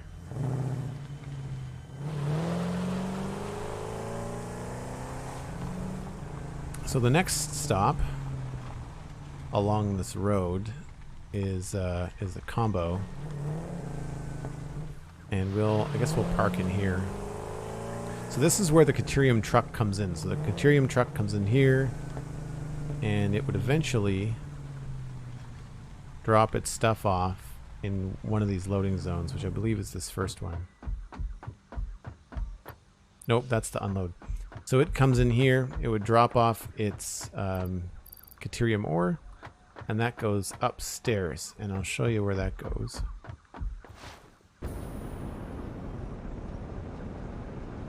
That goes into our quickwire facility, and I don't know if we're going to keep this or not, because we now have a better recipe for Keterium ore, and so the Caterpillar is redundant, unfortunately. But I thought this was a fun setup, using some vertical clearance on the constructors to bring the ingots in on the inside, and then export the Keterium wire across the top, bring it across again here, tightly bring it underneath the input line, and then export it down here. And this kind of goes down into the truck stop. The idea was this Keterium wire was supposed to be bound for our big factory. I might do that now that trucks are going to be better. We might want to bring this in, but there's not very much Keterium on the map at all, and you tend to use a lot of it later on, from what I can understand. So there's a good chance that I might have to decommission the Caterpillar. I'll probably keep it. I won't destroy the build, but I might remove the feed of Keterium ore and redistribute it somewhere else. And this is a place where I'm using very little of the amazing nodes that are here. There is a pure iron node. There's another 2 pure iron nodes over here that are just making like bins of stuff. This is where I should have started out in the Northern Forest. This is where a lot of people start off in the Northern Forest. And I just missed it. I didn't see it on the map. So, all of this is just very basic stuff. Like, there's no reason for it to do a whole lot, because I already had all the things that this would provide. I didn't really see the need. The only thing that I did set up was having these pure copper nodes. This was something I really wanted to make sure we could take advantage of when we needed it. I, of course, have since unlocked the pure copper recipe, so all of this work is unfortunately doesn't matter, because the facility here, which is what you're going to see in a minute, is all for naught, because these big old fat belts of copper ore, it's all turned off currently, because this really cool smelting floor with perfectly balanced, well, not perfectly balanced, it's like reverse overflow, really nice setup. Everything gets a feed from either underneath, then exports to the top. Everything is super tight. It looks really cool, and there's no point in using this for copper, because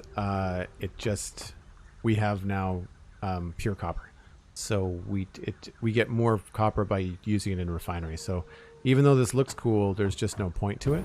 However, we could use it for Keterium, so I could end up taking that Keterium factory over there. It's really not that far away. I mean, I wouldn't even need a truck. I could probably use a belt and get all of that Keterium ore into this facility. So instead of smelting it over there and using this quickwire thing, even as cool as this is, it's pretty temporary.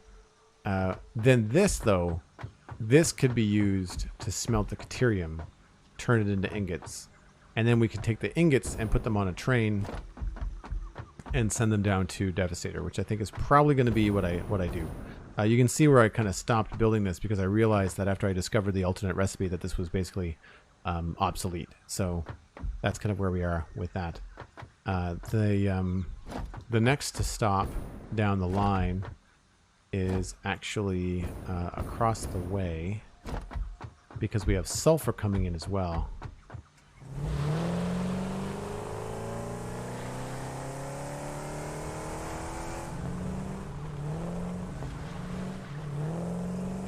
pretty laggy through here. I think it's because of the fog.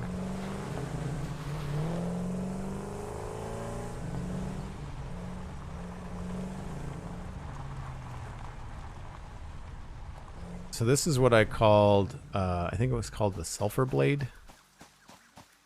I was experimenting with different designs for taking materials. And what we did here was we took the sulfur from there. Some of it is just belted up into a storage bin very haphazardly. This is not meant to be permanent.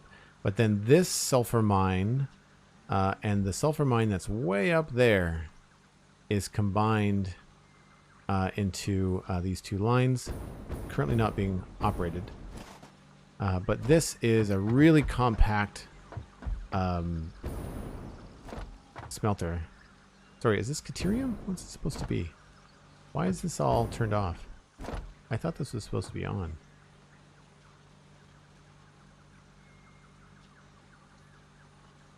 What's up there? Maybe it's Keterium. Map. Oh, it's Keterium. Oh, right. This is the sulfur one that I didn't have on top. I knew there was a sulfur one up on the hill. So this is Keterium. So again, this was supposed to be Keterium smelting, and it's really cool and really compact, but now it just doesn't matter because we have a better way to do it. So this was combining the Keterium into ore. The sulfur was also coming up this way, going across, and then it comes around and goes into a planned truck stop, but this is now going to be, I believe, a train station. So this is now we're getting into the part of the build where like I haven't completed things because we're still in the process of sorting this stuff out, because this is going to be Keterium and sulfur. There's also limestone up there as well. You can see the continuation of our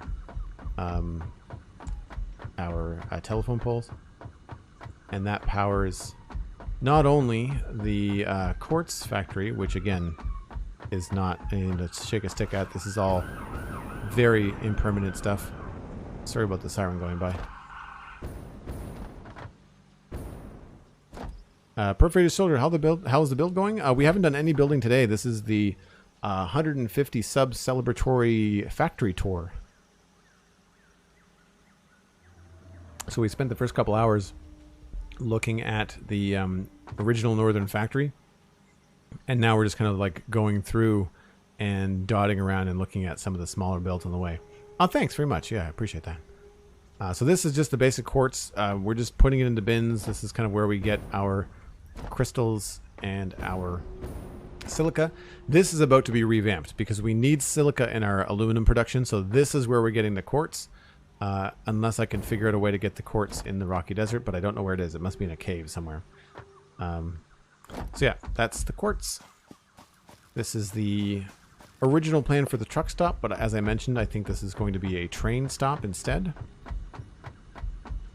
And then over here we have the original coal factory. So this is the coal mine facility for the power for the northern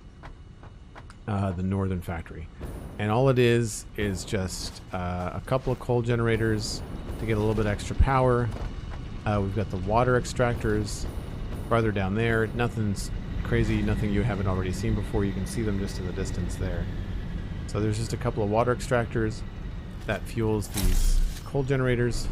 And all this does is keep the miner going, keeps the truck stop going, and runs a couple of machines when we need to.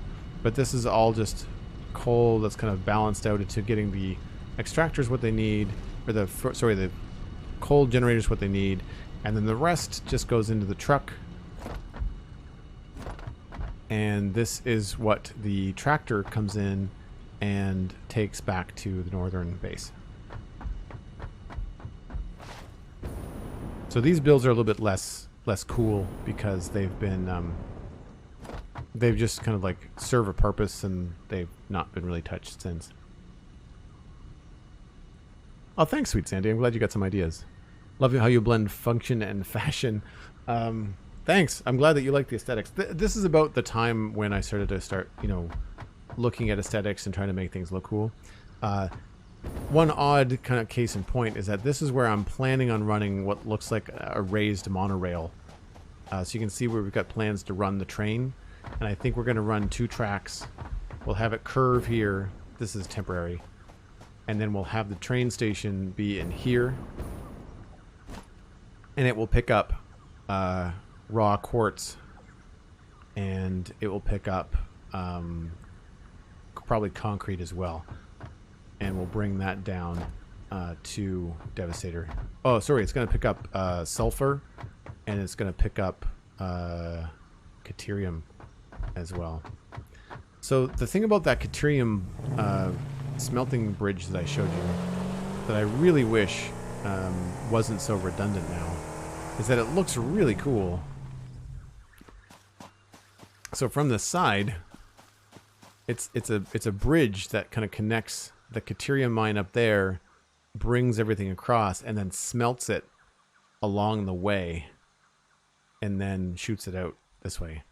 So we may still use it, but again, because there's so few Keterium mines, it might be better for us to overclock the mine, get the ore, and then use a different process at Devastator. We don't have all the alternative recipes yet, so we really need to get on that and starting streams by unlocking hard drives and stuff.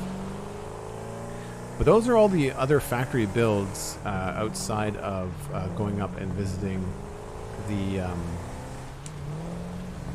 bauxite. But the bauxite, it's just mines. There's not really much out there, but that'll be the last thing we do maybe.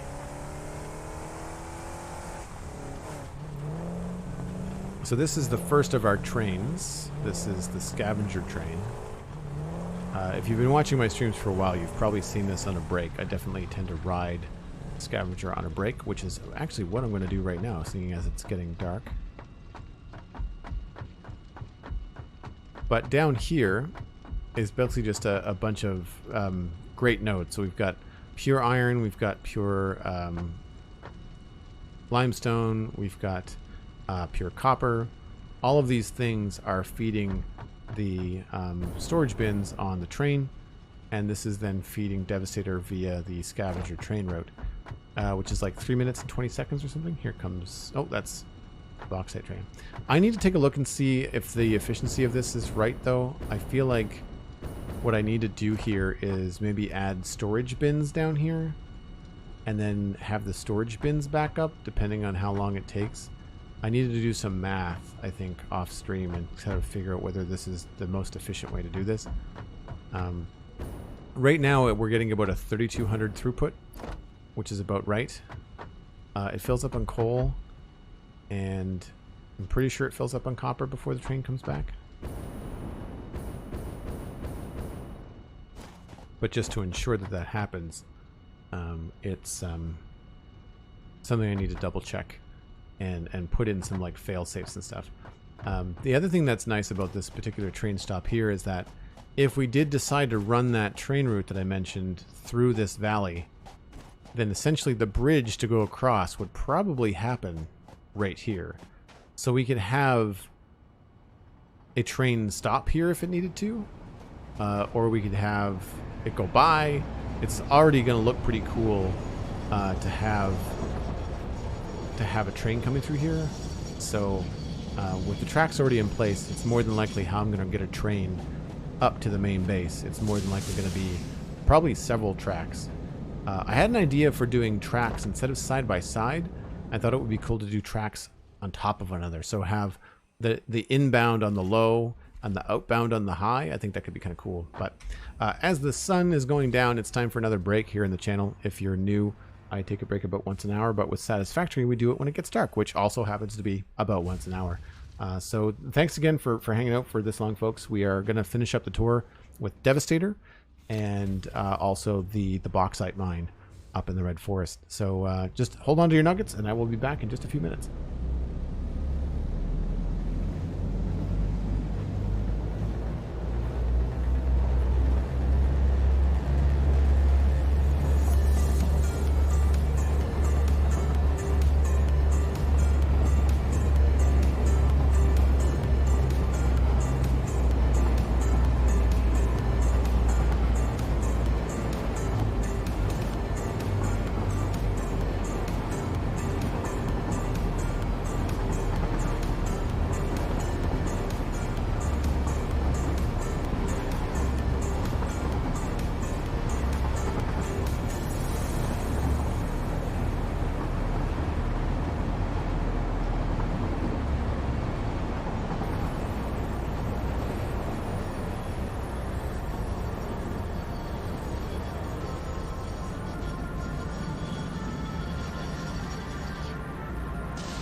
right.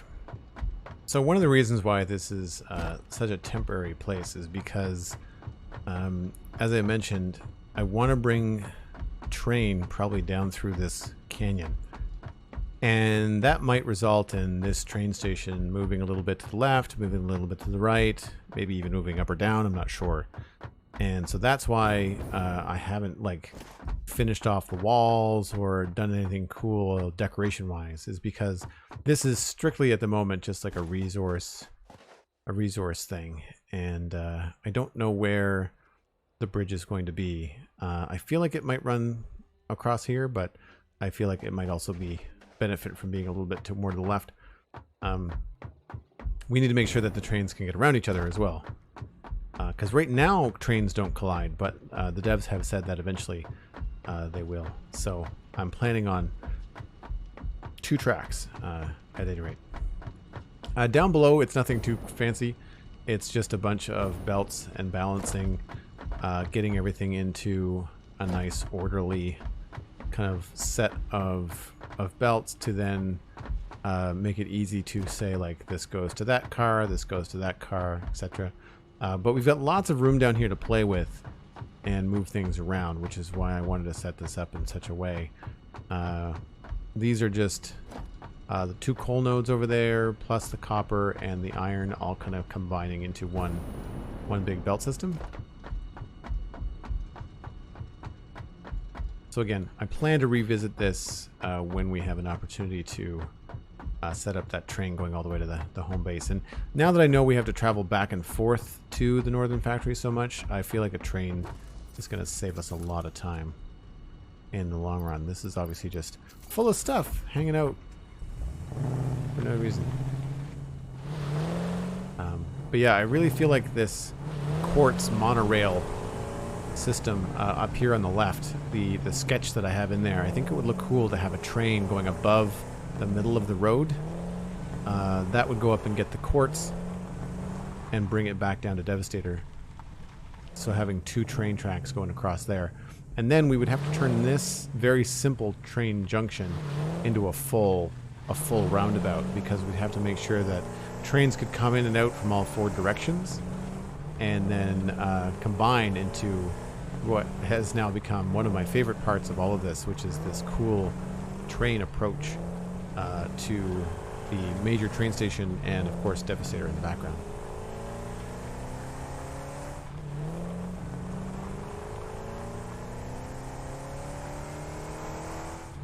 So I hope all the folks that are in chat that are new to Satisfactory have a decent handle on the game now. A lot of the stuff you end up building in the very beginning, you end up dismantling and putting up on platforms and making it a little bit nicer. And that's what I've done. So a lot of what I have is from the early game is no longer with us.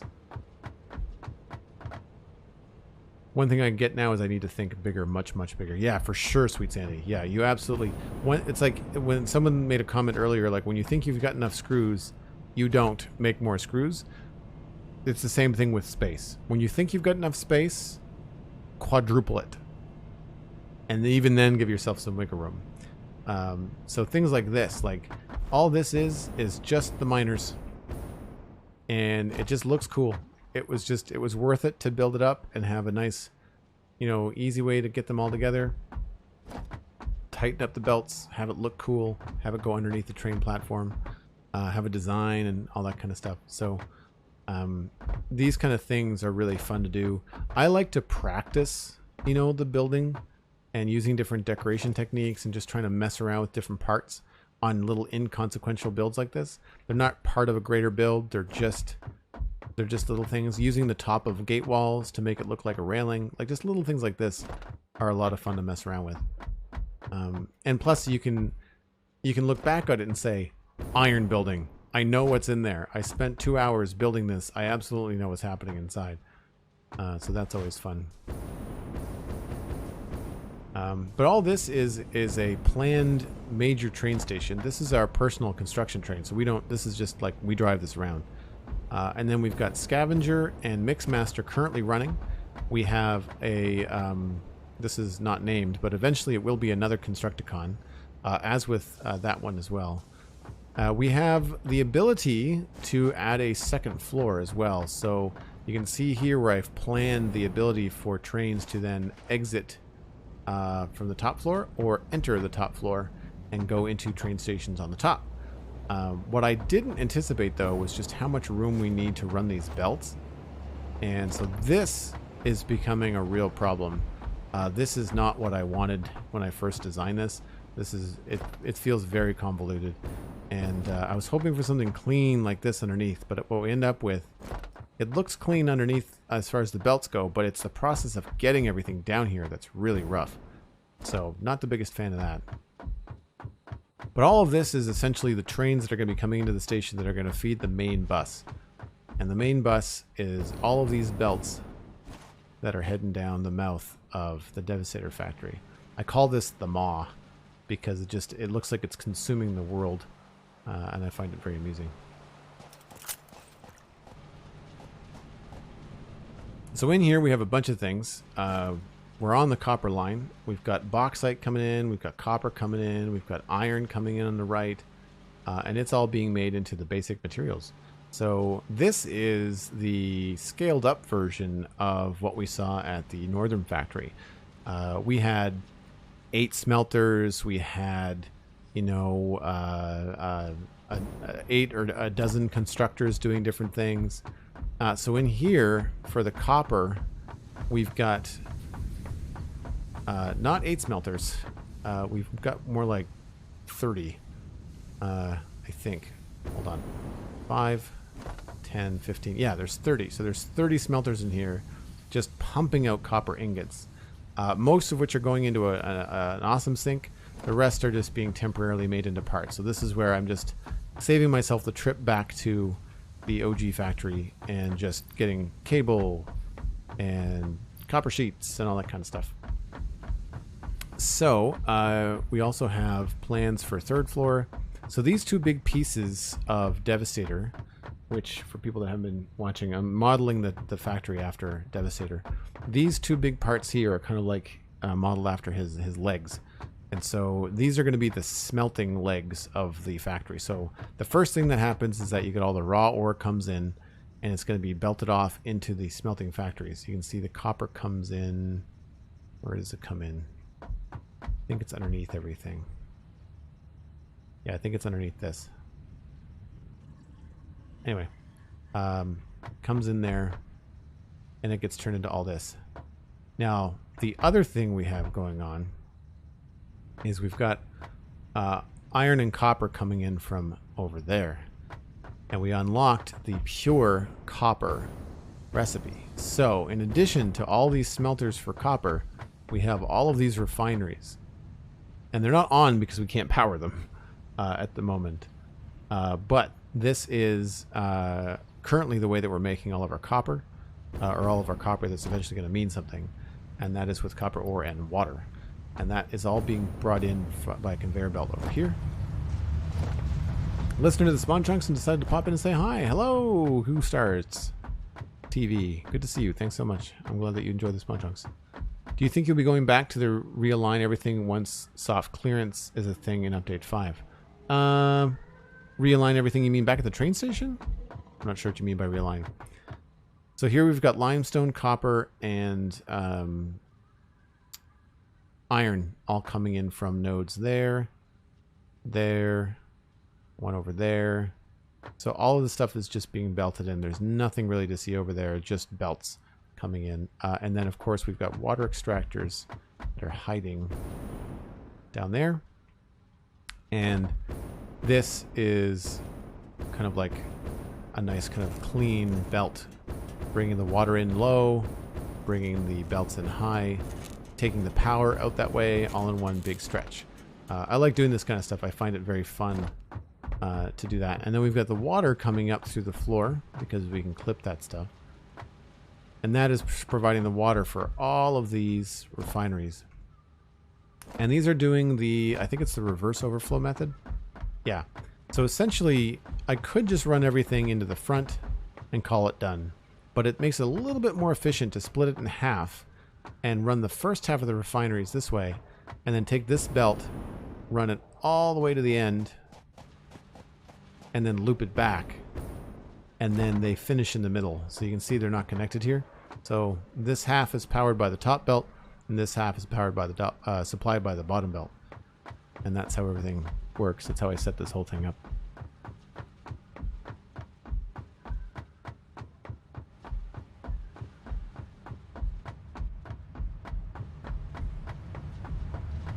And the iron is being brought underneath and belted over to the iron leg of the Devastator factory. So again, this is just standard copper being made into ingots, but it's just on a much grander scale, right? And again, not perfectly balanced, but using that overflow method to try and make sure that everything is going in the right way. Here, I think we're actually splitting it. Instead of overflow, we're just kind of sending half to the right and half to the left, and calling that done. I had enough of trying to balance everything perfectly when I was doing the northern factory. Not really interested in that anymore. The overflow method or the reverse overflow method are good enough for me as far as efficiency goes now. And this will look very familiar. Looks like 30 smelters, all handling the iron ingots. The only difference here is that the export, instead of being flat on the ground, is being sent up into the air because I needed to have the import for the new ingots, or the new ore actually coming in underneath. So the export is going over to the plate factory. So whereas before I think I had, what, 4 or 8 constructors doing plates, I now have probably 20. 1, 2, 3, 4, 5. Yeah, it looks like 10, 20, no, 30. So I've got 30 constructors now doing nothing but plates, exporting them up here, and then putting them all over here towards currently bins, but eventually they'll go back onto the belt, or they'll head on to a different part of the factory. We now have access to the pure iron recipe, so similar to the pure copper, we're going to be using refineries to work on the pure copper. So you can see somewhere I built a refinery. Yes, so this second floor is going to be refineries. It's going to be fed by those iron belts that are coming over from the bridge that I showed you just a few minutes ago. Plus, we've got another bit of copper ore, iron ore coming in over here from, I believe this is all coming in from that iron kind of factory node that I showed you just when we first got here. That over there, I'm pretty sure that's what those 3 belts are for. It's either that or it's these ones. I can't remember. There's a couple different things. I think the iron that's coming in here is from the Scavenger Train, and I think these are local. I don't really remember. But this is the kind of stuff where, like, now that I have a better iron recipe, I could just dismantle this, but I don't want to. I'd rather kind of move forward rather than constantly redo what I've done. Something I don't like about this game is the temptation to redo things, and so unless it's absolutely necessary, then I tend to kind of stick with it. Obviously, there's a lot of kind of design fragments kind of hanging around. As we look over this way, you'll see that what looks like the front of a bulldozer is hanging over in this arch, which I really quite like, but I can't wait for update 5 because of the decorative parts that we're going to have access to. I'm going to be able to make this a really cool color. Probably bright green would be my guess, because again, with Devastator, he's got these cool like lime green parts, and you can see on his left shoulder there, which is screen right, you'll see that there's like a bulldozer bit. So that is kind of like the shape language that inspired me to create this archway, and just kind of creates a cool visual as you're traveling down the factory.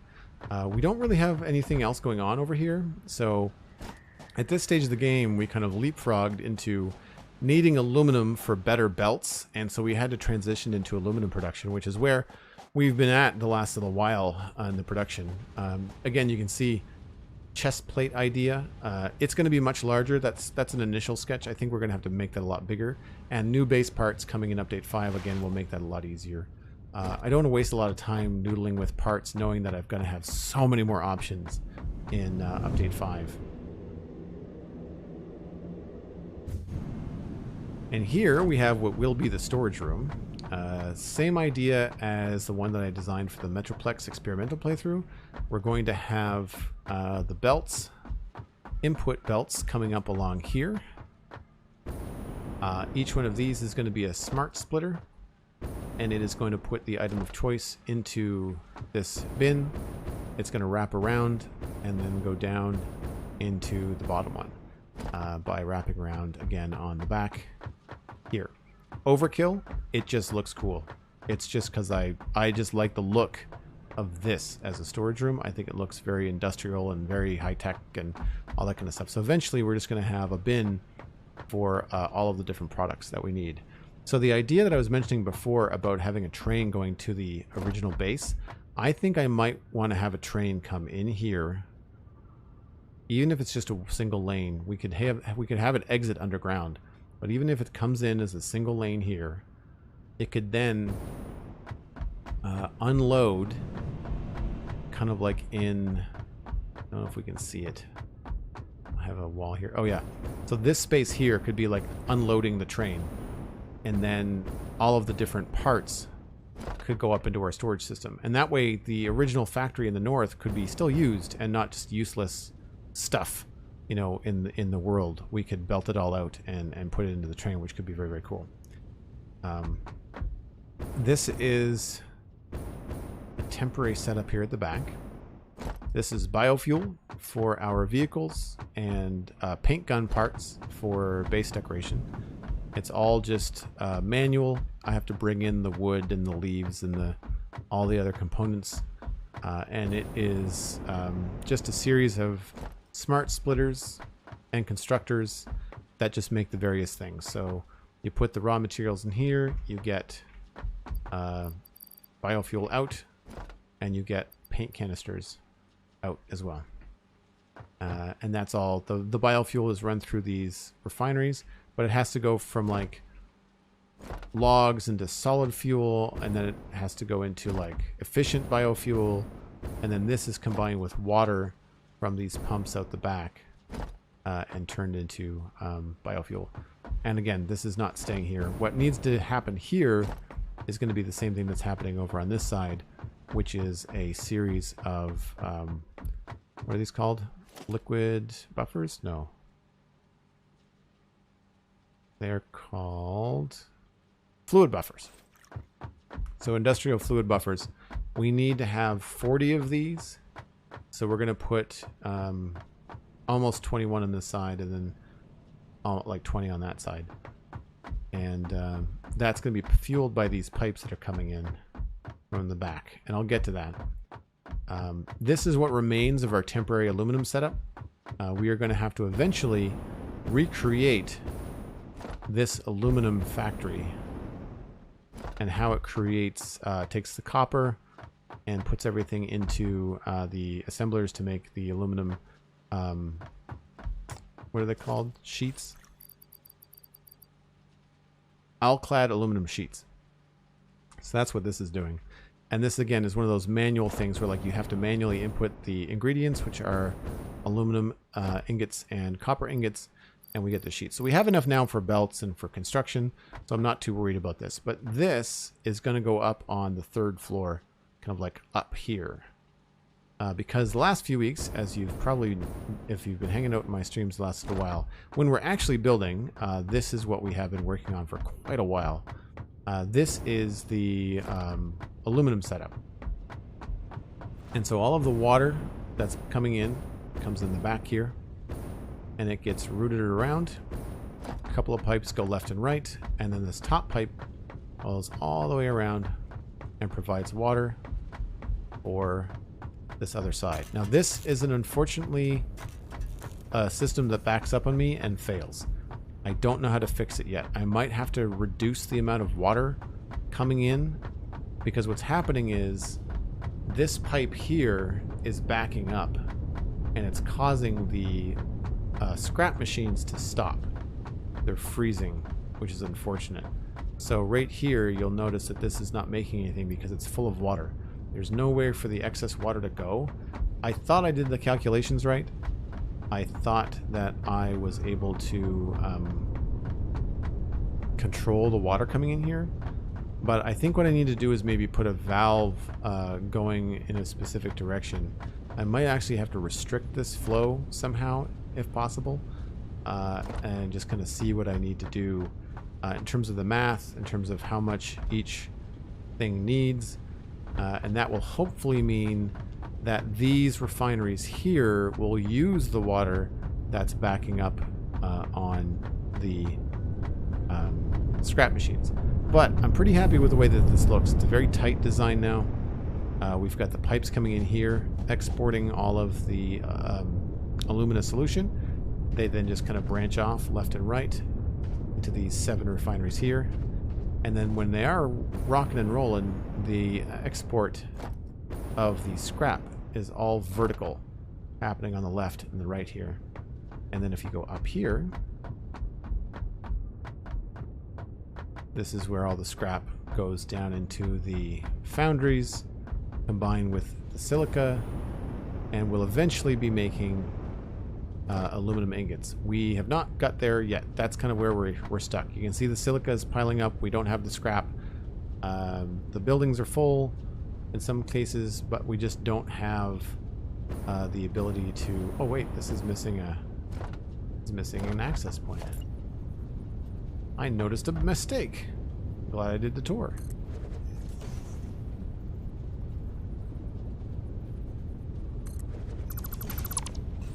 Add that in there. Nope. There we go. So yeah, these are full. They're ready to go. We just need to make more silica, because the silica that's being made by the refineries down below, which all exports in this really cool cascade of silica coming up the middle here, that's not enough. We need a lot more silica. So what I'm thinking of doing in the next little while, much like we have the refinery set up over there, we have the ability to make cheap silica, which involves silica and water, I think, or can't remember, it's silica and water or limestone and water. Anyway, we're gonna do it, I think, in this space here. That way it's gonna be close by. We can fill in, you know, this here. Maybe either have it down below or at a higher level.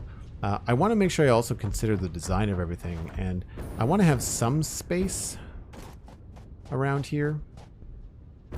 So even though we have this giant maw thing, I kind of want a building face to kind of go up here, I think. So that means that we do have some space in this area here. We just don't have the floor because, of course, the landscape changes. So we'll be at this level here for the silica factory, which I don't think we're going to need a lot. I think it's just going to be just enough to supply the aluminum, and then we'll be able to expand it like down that way, and that should be hopefully enough. So the only other thing to look at is the expanded power and the expanded water facility. Water facility, we've got a hypertube too, so I'm going to go and check that out now.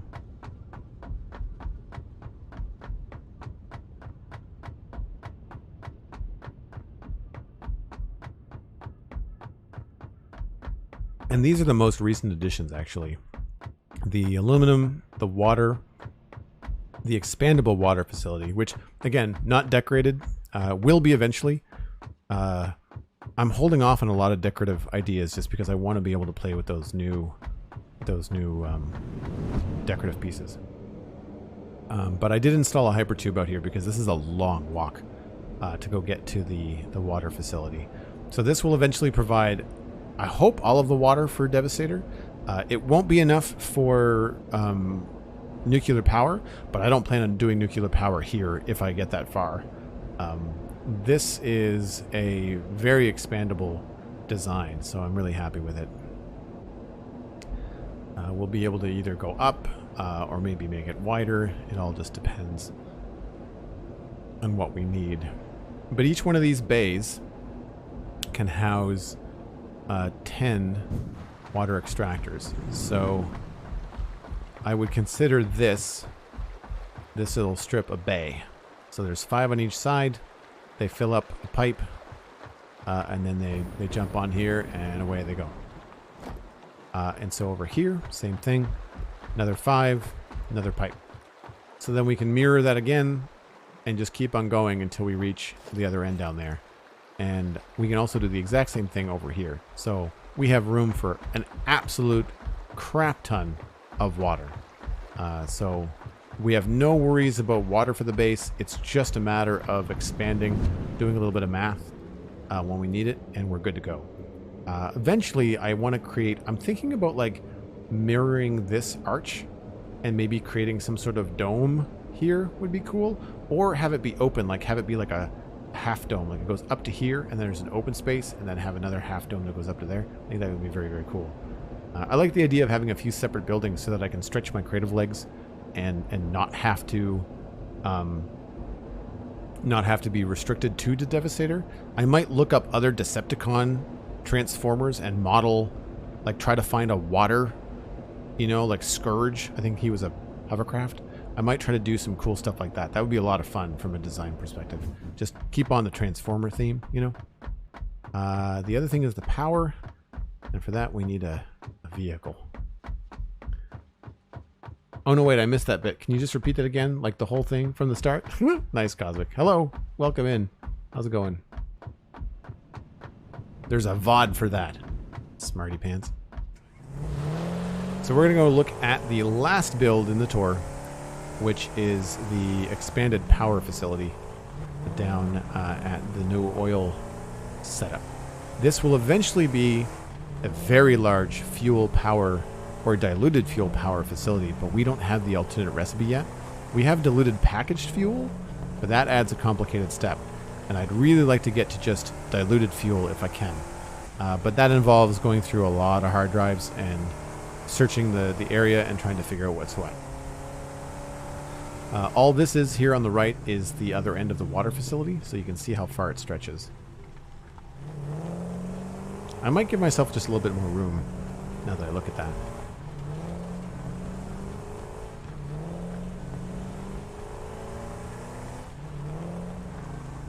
So this is also a nice thing that we've got going on. So similar to the water, I approach this in a way that means that if I ever start to get stuck on power, the only thing I need to do is just come down here and add more fuel refineries and fuel generators to the mix. So we've got these great oil nodes that are not being used for anything at all. This is a pure node. These are regular nodes. They're all eventually going to be overclocked, if they're not already overclocked. Let me just check the map. What does the map say? Yeah, so they are overclocked, all of them. So that comes into here. We now have 10 refineries, looks like, all pumping out fuel into a single line of fuel that is just powering all of these fuel generators. And it's really dead simple. If we need more, we just add more to the end. Eventually, when this pipe has been used up and those can't do any more, all we need to do is just add another 5 refineries back here and start a new row. And we should be good until we get the diluted fuel recipe, and then we can redesign this whole thing and raise it up and create a very cool diluted fuel factory. The export from all these refineries is just being sent into an Oxum sink. They are producing resin, and that's just going in towards our tickets. And that's it. That's the last thing on the tour, with the exception of the bauxite mine. But like, it's just a bauxite mine. There's nothing else really to see, and people see that all the time on my break train tours.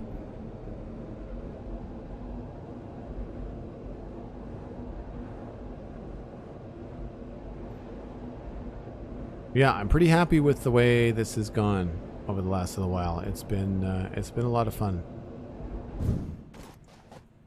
Satisfactory is a good game to... I find I get really into it in heavy stints, and then as time goes on, I'll end up you know, taking a break from it, or if I know that there's a really big update coming that's changing a bunch of mechanics, it's like, well, I'm not going to get into, let's just say, fuel or nuclear power if I know that there's massive changes coming to fuel or nuclear power, right? So that's one of the reasons why I think I do kind of like start and stop. And sometimes your brain just kind of like wants this kind of game, and then other times you're more into a creative Minecraft kind of vibe. So I wanted to take a look at this. Yeah, I feel like we might want to... Well, the building itself is probably okay. It's just that this bridge here... I think this is an okay situation. I don't think I'm going to keep... Probably not going to keep this. This is probably going to go...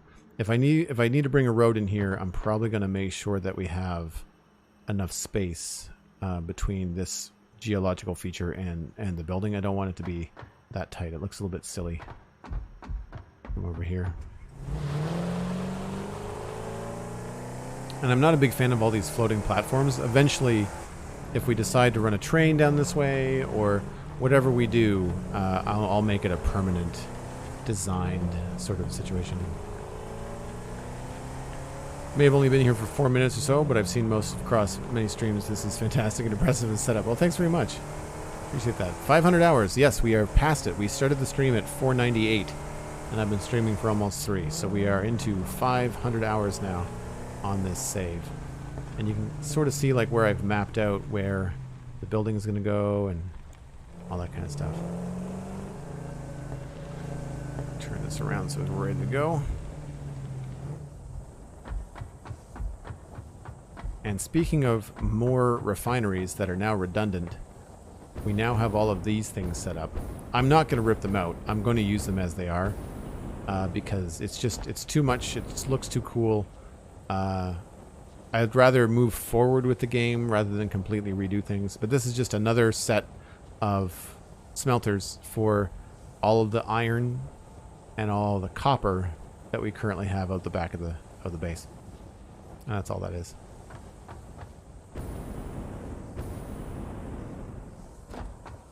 So yeah, I'm looking forward to figuring out the rest of this. I'm looking forward to designing Devastator and seeing how we can combine and create some cool things that are not just functional, but also, as I think Liwas mentioned earlier, trying to get some fashion in here, you know, trying to keep up what's going on as far as the design.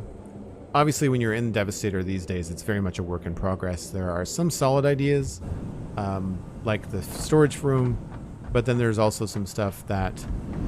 Oh, I did not mean to do that. Would not be a tour without an accidental hypertube. I really don't know what I'm doing with this main bus yet. I feel like I'm going to regret having it be all belts and having it have not a lot of room. So I think at most we're going to have 3 belts plus a space. I might just do 2 belts. I think I should probably try to run a train track down here just to see what it looks like and see how it functions. Generally that means we're going to need all 3 of these middle places, so it could mean weird things for the main bus. I'm not really entirely sure. These were eventually supposed to be roads. If I ever wanted to run a truck up here, then I was supposed to use this as a road, but I don't know if we're going to do that. It all depends on whether we run out of room for belts. It would be kind of cool to see trucks going back and forth on this, but I'm not sure if we're going to use them. Trains just seem to be more efficient. We could also run trains, you know, along here. That would be cool if we wanted an inbound train and an outbound train. I just do like the idea of a central train. It's nice. But yeah, next up is going to be managing the 3rd floor of aluminum, and of course, as I mentioned, we're going to be adding in the silica plant down there. That reminds me, what? I wonder if I've got a refinery nearby. I'll probably just build one. I'm trying to remember what the recipe is for that alternate silica recipe. Is it in a constructor or an assembler? It's an assembler, I think. Rubber, concrete, cheap silica, rock quartz, and limestone. So no water involved. That's good. So that's how we're going to make our silica. We're going to use the cheap silica recipe. And that's going to be set up in that space over there. So yeah, feeling pretty good about it. Feeling pretty good about it. This is a really fun, busy space right here. I quite like the way that this looks. It's very, very cool. That, however, is where I need to wrap things up for tonight. That is my limit for today. Thanks, Cosmic. I really appreciate the kind words. I'm really excited and pleased that we hit the sub goal for the first sub goal for Subtember, and we're only halfway through the month. It's only the 14th. So at 150 subs, this was the reward. We decided to do a Satisfactory tour. So now people can see this and get caught up to speed. I think I might try to post this on YouTube as like a jumping on point, and then I can go back and share the current streams from Satisfactory as well. If you have enjoyed this, please leave a follow before you take off. I think we're going to pass you on to BL Andrew 575. I think he is still streaming. And if that's the case, then that's where I'm going to send you. So more Satisfactory coming your way. And if you think I've got big builds, my goodness. BL Andrew was featured on the Coffee Stain developer stream today as well, which is really cool. That's the second time he's been featured as far as I know. Lewas, thanks very much. We'll pass you on to BL Andrew. Make sure you follow on Twitter at Joel Duggan. That's where you get notified when I go live. Just in case the Twitch notifications are behind, then please do that.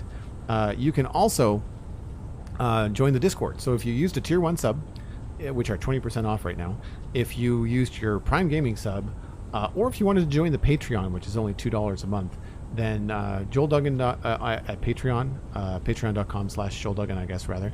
That's a great way to support the stream. If you connected your Discord and Twitch accounts, then your Tier 1 and your Prime will also get you access to the Discord. And I notify people in the announcements channel on Discord, not only when I'm live, but ahead of time. So if I know I'm going to go live at 5, I'll be sure to let people know. If there's any time adjustments, I also let people know in the Discord. It's one of the perks of being on the Discord, but it's also one of the nicest places on the internet, as far as I'm concerned. A little bit biased, but, you know, hey, Cosmic's there. She's nice. We like Cosmic. Thanks to everyone for hanging out today. Thanks for the great questions. I hope people that are new to Satisfactory have a good handle on it now. I hope you're encouraged to check the game out. If you do so, it's 20% off right now on the Epic Game Store. And you can also use the codes Joel Duggan at checkout at Epic Games for Satisfactory or any other game. And that, again, will also help support the stream. So if you're going to buy games anyway, might as well use that code. It really does help me out quite a bit. It is unfortunately no additional discount to you. It's just an affiliate link that then gives me a little bit of scratch off the top. So thanks again, folks. We're going to pass you on to BL Andrew. I will see you next time. Bye for now.